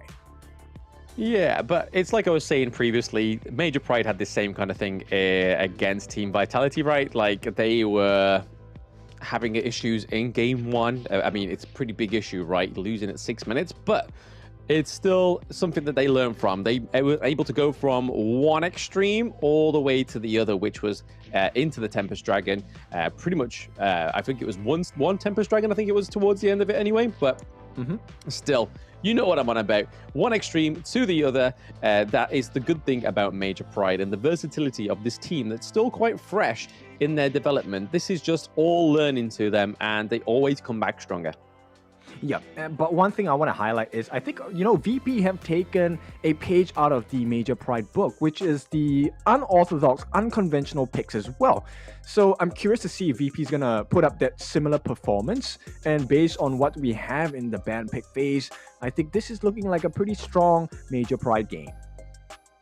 Yeah, you get the Masashi pick there, so great counter for the Orgrin. You get the Zhong Fei, which is one of Kashi Batir's biggest picks. You also get Ali, which when we saw Kinesis on the Ali against Shanks's Lung, it didn't go too great, but it also it has a lot of sort of momentum. This hero just needs the right resources, and Major Pride can do it. We've seen it once, we can see it again.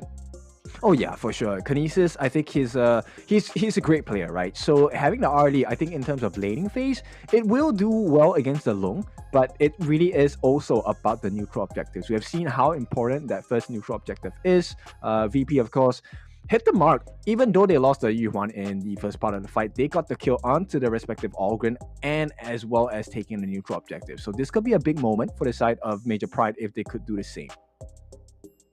Yeah, the Shuangsu ban here makes a lot of sense, right? Especially when you've picked Masashi, because if that butterfly effect comes through and the CC immunity comes through, your duel at death is not going to be knocking anybody up anytime soon. So I think that was a great ban there for Major Pride. But then we look over to the side of Virtus.pro. They do take the Angela off the table as well as the Lady Jen. So two hard-hitting mid laners. There's only really the likes of the Suya still up, which we can probably see on the side of Virtus.pro. Or will we see Major Pride take that? Or will they go for the Ganamo, which we saw Virtus.pro ban last game? Oh, I like the fact that you brought that up. You know what? Gun and Moore is gonna do well in this draft, regardless of which side they are gonna be on, right? Gun and Moore, of course, it's a couple duo here, husband and wife, as they take the stage on the Gorge. But it looks like VP gonna play a little more defensive in nature for the side of Princess Frost, right? They want to have the winter is here that could be used defensively as well. But more importantly, I think it fits very well into the aggressive synergy of Virtus.pro's draft.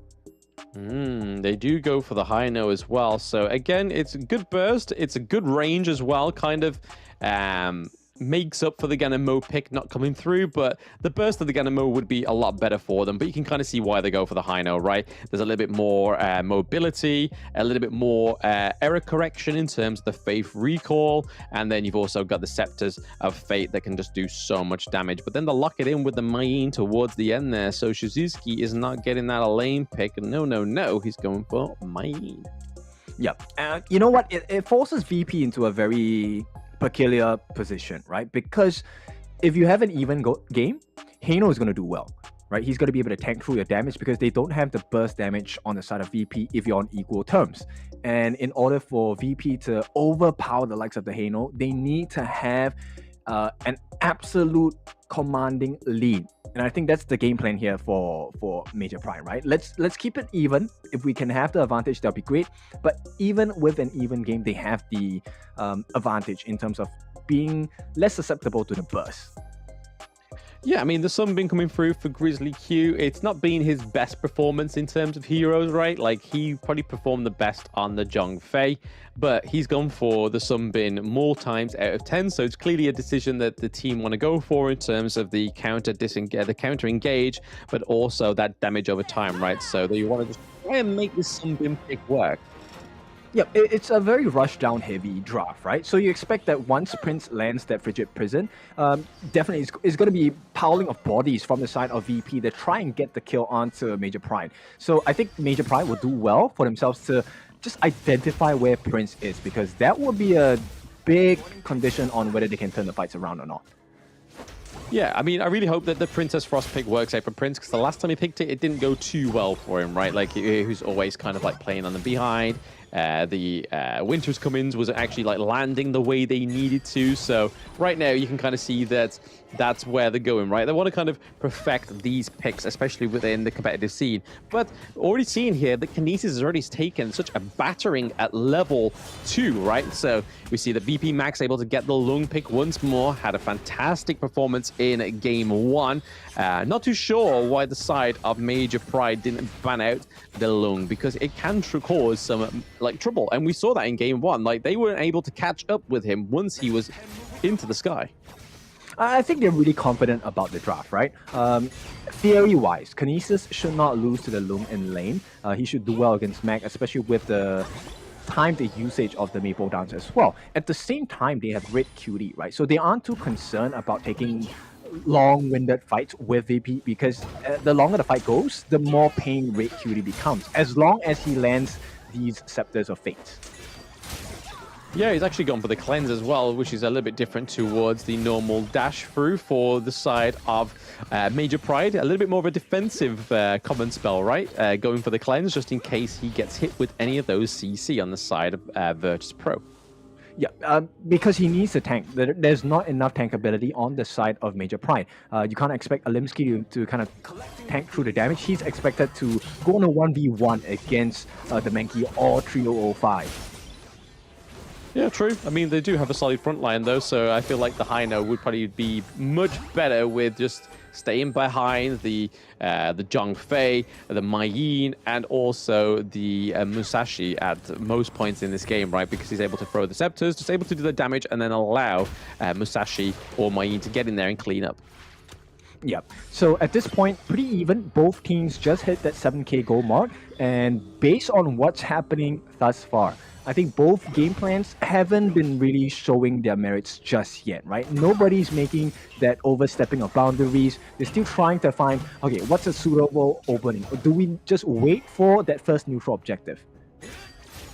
I mean, that's where it all kind of took place in the last game, right? It was just before the neutral objective where we saw Olimsky get the first kill onto the side of Virtus.pro, but I'm sure this time around that Virtus.pro is probably looking for that first blood for themselves, because that extra little bit of tasty gold, right? And it puts you and sets you up for those neutral objective team fights a little easier. Yep, and based on what's happening here, I kind of, maybe it's just my understanding of it. Grizzly Q, why he's not taking a knowledge gem, they want to rush this Dawn Knight, right? They want him to get as much farm as possible, and that will make them tank a little bit more, Red Cutie!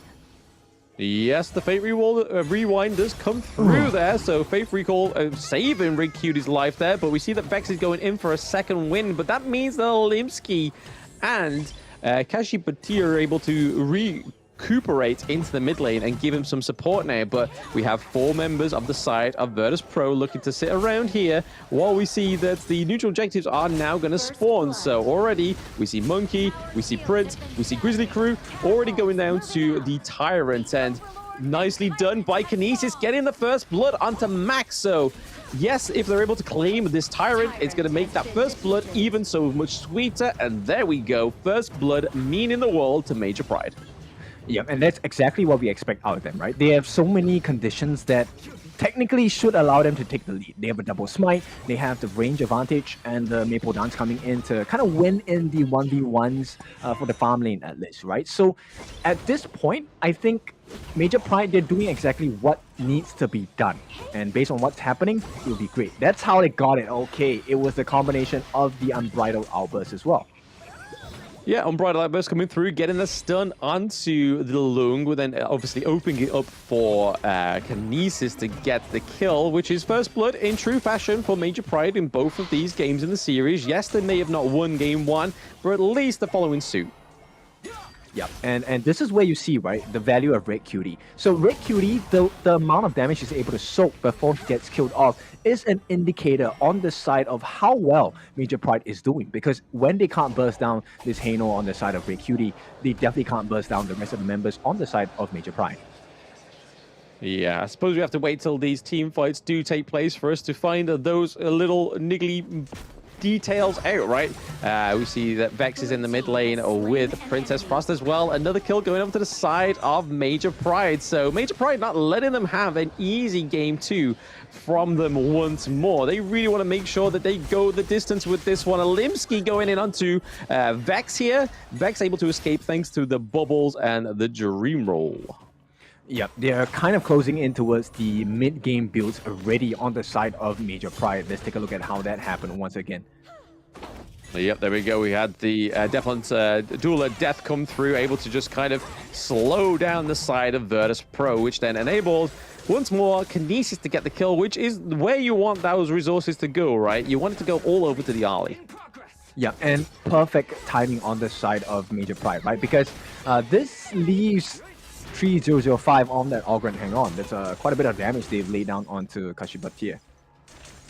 Yeah, quite a lot of damage. He's able to get out though, so that's the main part for Major Pride. They're able to damage that T1 into the farm lane a lot right now, so a lot of damage for the side of Major Pride. This could be potentially a bad thing for them here. Kinesis may get caught out. The Paracel does get caught there, but it is going to be a save from Kashi Batir. And this is why you don't let this player get the Zhang Fei, because now that Kinesis is with Kashi, he's able to do a lot of things.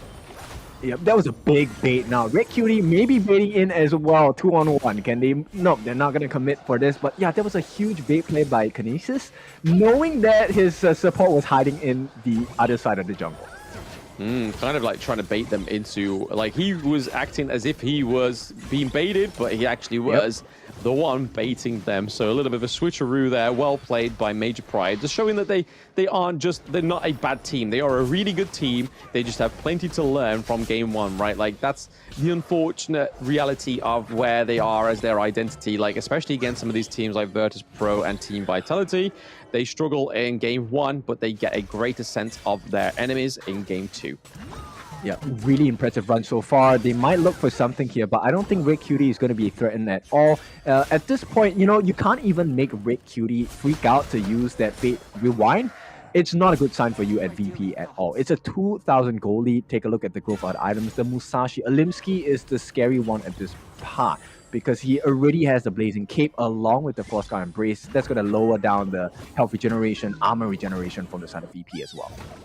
Yeah, it's also going to slow down the side of VP, right? Those basic attacks are now going to be given some slow. But here we are, a little bit of a fight, a little bit of a tussle here in the mid lane. Just make sure that Red QT does not get caught out here.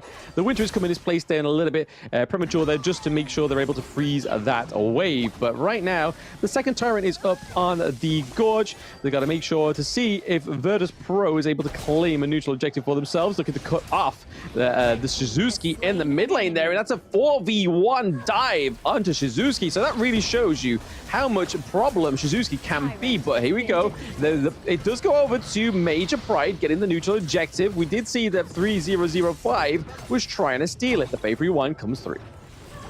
Okay, so it's still a big win, right, for the side of Major Pride, because they didn't lose too much. Losing the Mayin, a small trade. I'll take that any day.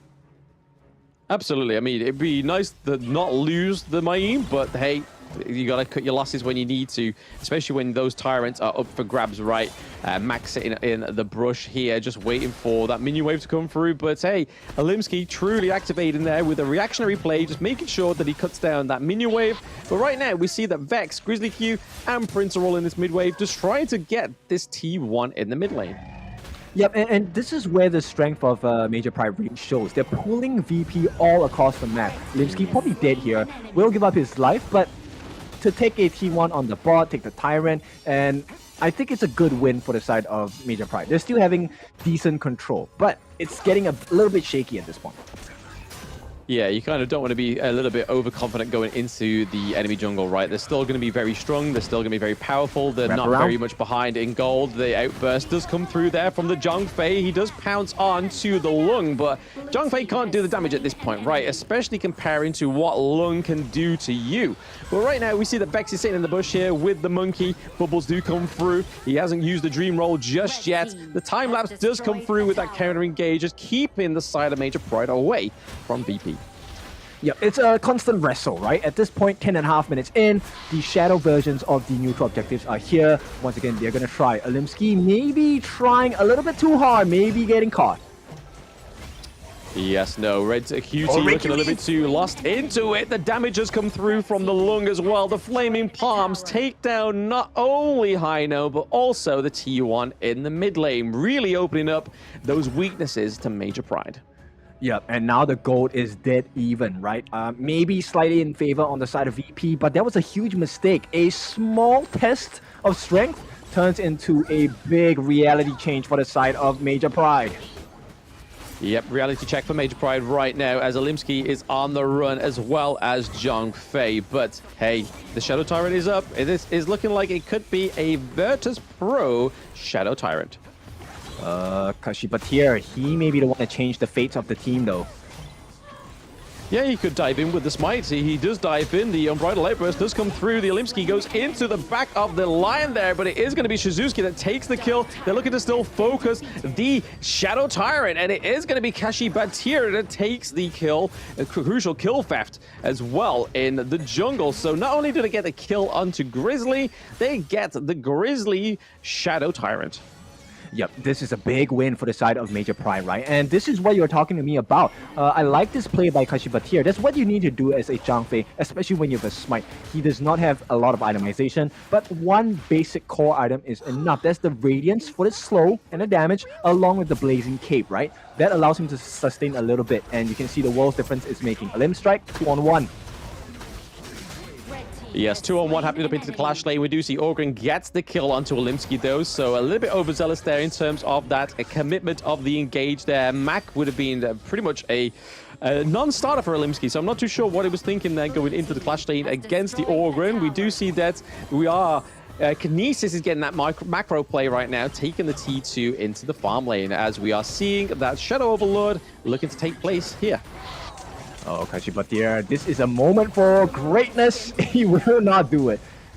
Yeah, no, he stole one. He's not going to steal two. He doesn't quite have that wind in him, but there we go. Taking the wind out of him is that Conductor's Soul, but also taking his soul. As you can see, Zhongfei on the Gorge still, but in stole form.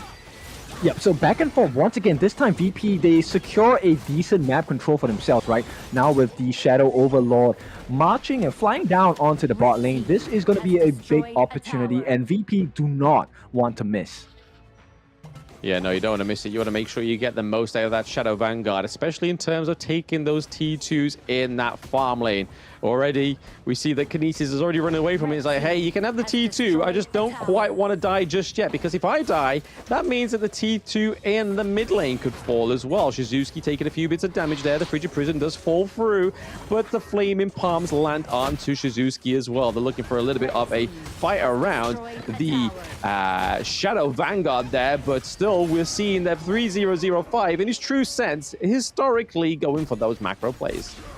Yep, you know what? He should be renamed to like 007 something. Yeah, 007 to really be a secret agent. He has been hiding in the shadows, getting these sneaky turret takes as well. Yeah, always doing those sabotage plays, which is really good at. So why not do it? If you're good at it, you are paid to do it, so why not do it? Here we go. Kashi Batia going in with the Unbridled Air Rage. We do see Alimsky gets the kill onto Mac right now, and now we see Alimsky goes down. Also, Vex is on the roam flanks through the path of passing, but Kashi Patar is still a little bit too lost in the thick of it right now. Vex is on his tail, gets the kill onto Kashi Patar, means that they don't really have a solid front line right now on Major Pride. The Virtus.pro don't have any minions to push any further into the crystals, so they're going to take it there and cut their losses. Well, the support on both teams take turns taking that godlike gameplay as well. Yes, the Crimson Golem does go over to the side of Grizzly Q. So, hey, at least it's going over to Virtus.pro and not giving it over to the side of Major Pride, right? Just not quite the right person to go to. But saving your enemies, getting the Crimson Golem, you may as well take it. Yeah, like I said, right, this is, for the past 2 minutes, it's been the support/roam show. The 4-man knockup on the side of Kashi Patir, really changing the fight for the side of Major Pride, but at the same time, the counterplay coming out by Grizzly Q with the, time-lapse of his life at that point, securing a kill as well for his team onto Kashi Patir. Yes, absolutely. We've already seen a little bit of a fight around the mid lane, just trying to set up or maybe even bait a fight into the Shadow Tyrant. But once more, the side of Virtus.pro getting only their second neutral objective on the board, so they've been doing pretty well with their the lack of neutral objectives and lack of damage buffs that we saw from game one. They were all over it, all over taking those neutral objectives. This time around, they're like, hey, we'll take a little bit of a backseat in terms of the neutral objectives. Let's see what Major Pride can do when they have those neutral objectives. Yep, it's a big goal sway coming in for VP, and VP, they might see the opening. The silence comes in. Yes, the Pay 3-1 does come through, saving Red QT ever so slightly, but it's not going to save the high ground turret into the mid lane. Let's see if they're able to save that high ground turret into the farm lane, just about on the side of Major Pride. Right now, they're on the run back into the jungle just to try and reset and recolonize on the side of Virtus.pro. But right now, you can kind of see that 3005 is just looking for those macro plays. He's constantly just trying to make sure that the minions have access into the higher ground turret, and then we see the rest of Virtus.pro just trying to take on all of the Major Pride. Oh, how the tables have turned. That's 13 minutes of hard work, blood, sweat, and tears gone down the drain. It is all VP in the lead at this point, baiting out potentially the next big fight.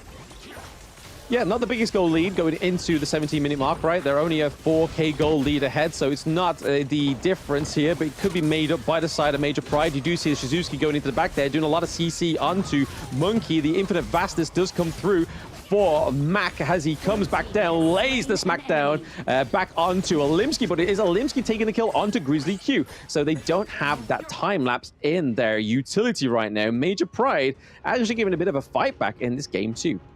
Yeah, I like this performance so far. They will not give an inch without a fight. And at this point, Major Pride, they could be on the cusp of something great here. All they have to do is to secure this Shadow Overlord for themselves, and they can definitely swing things back into their favor.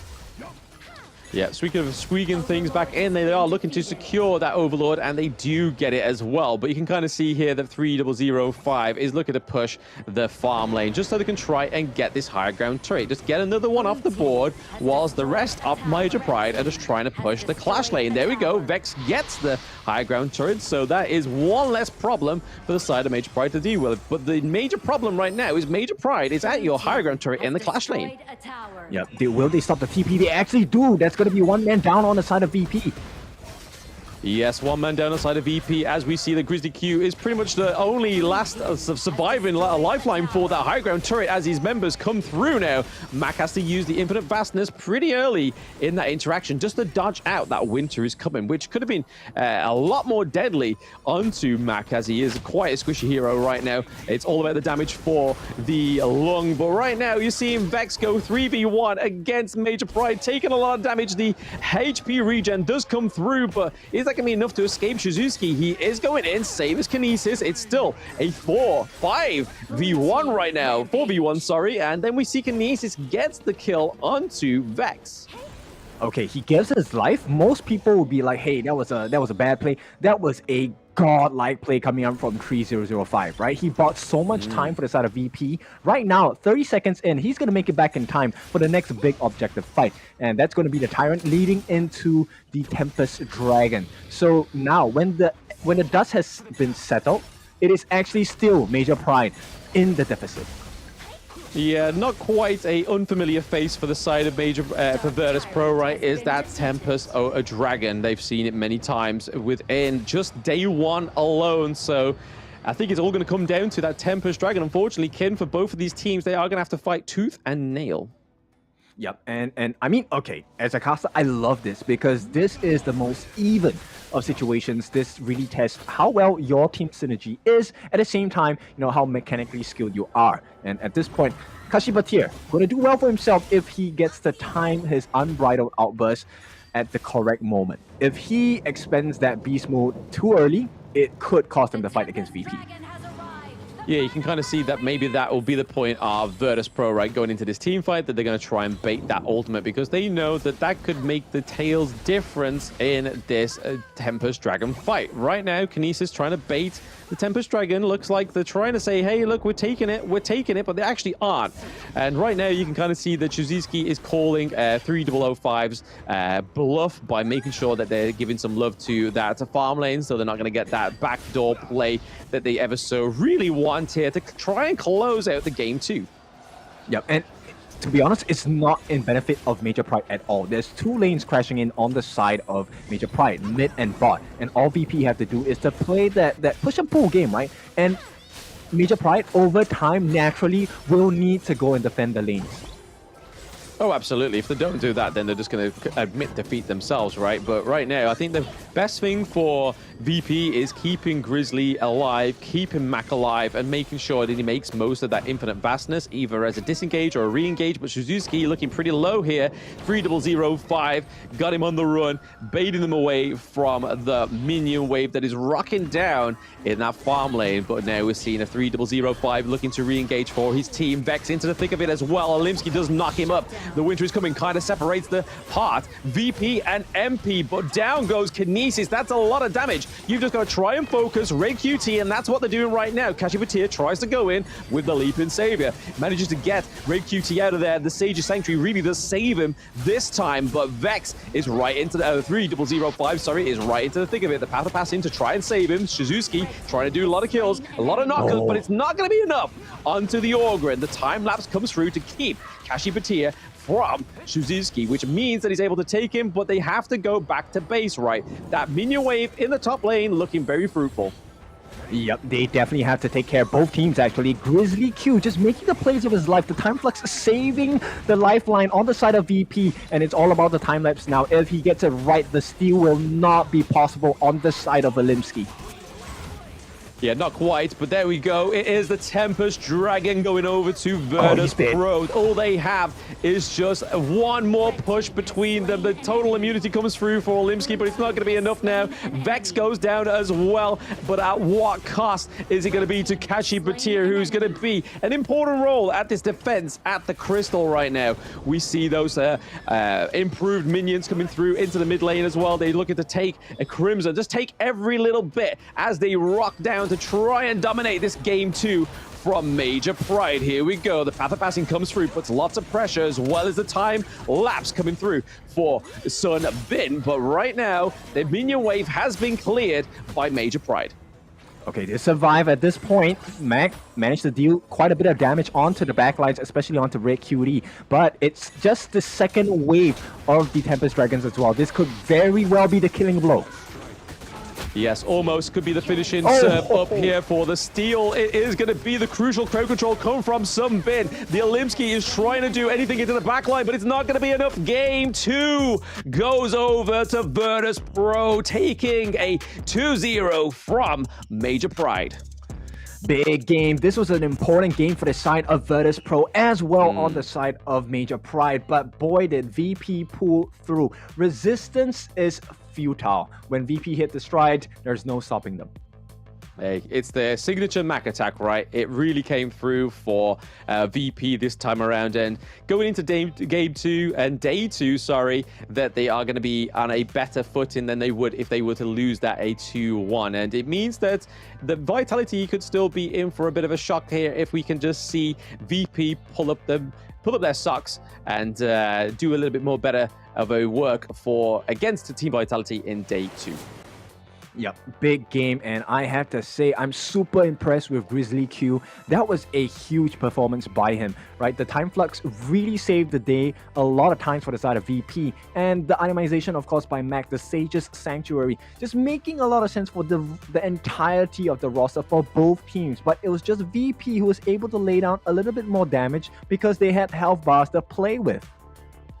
Yeah, when you look and compare like Max KDA against Kinesis, it was a lot cleaner on the side of Kinesis, but in terms of the resources, it was a lot better effort on the side of VP. That 17k to 15k really is night and day in a lane alone. But then you look at the damage dealt, 102k, 141k, 156k, just so much damage output by the side of VP. But then you look over to the side of Major Pride, and the real big standout there is at 255, right, on the side of the Hino. And again, once you take out the Hino, it's a little bit easier, a little bit more of a peel back in terms of the damage that can be dealt to you.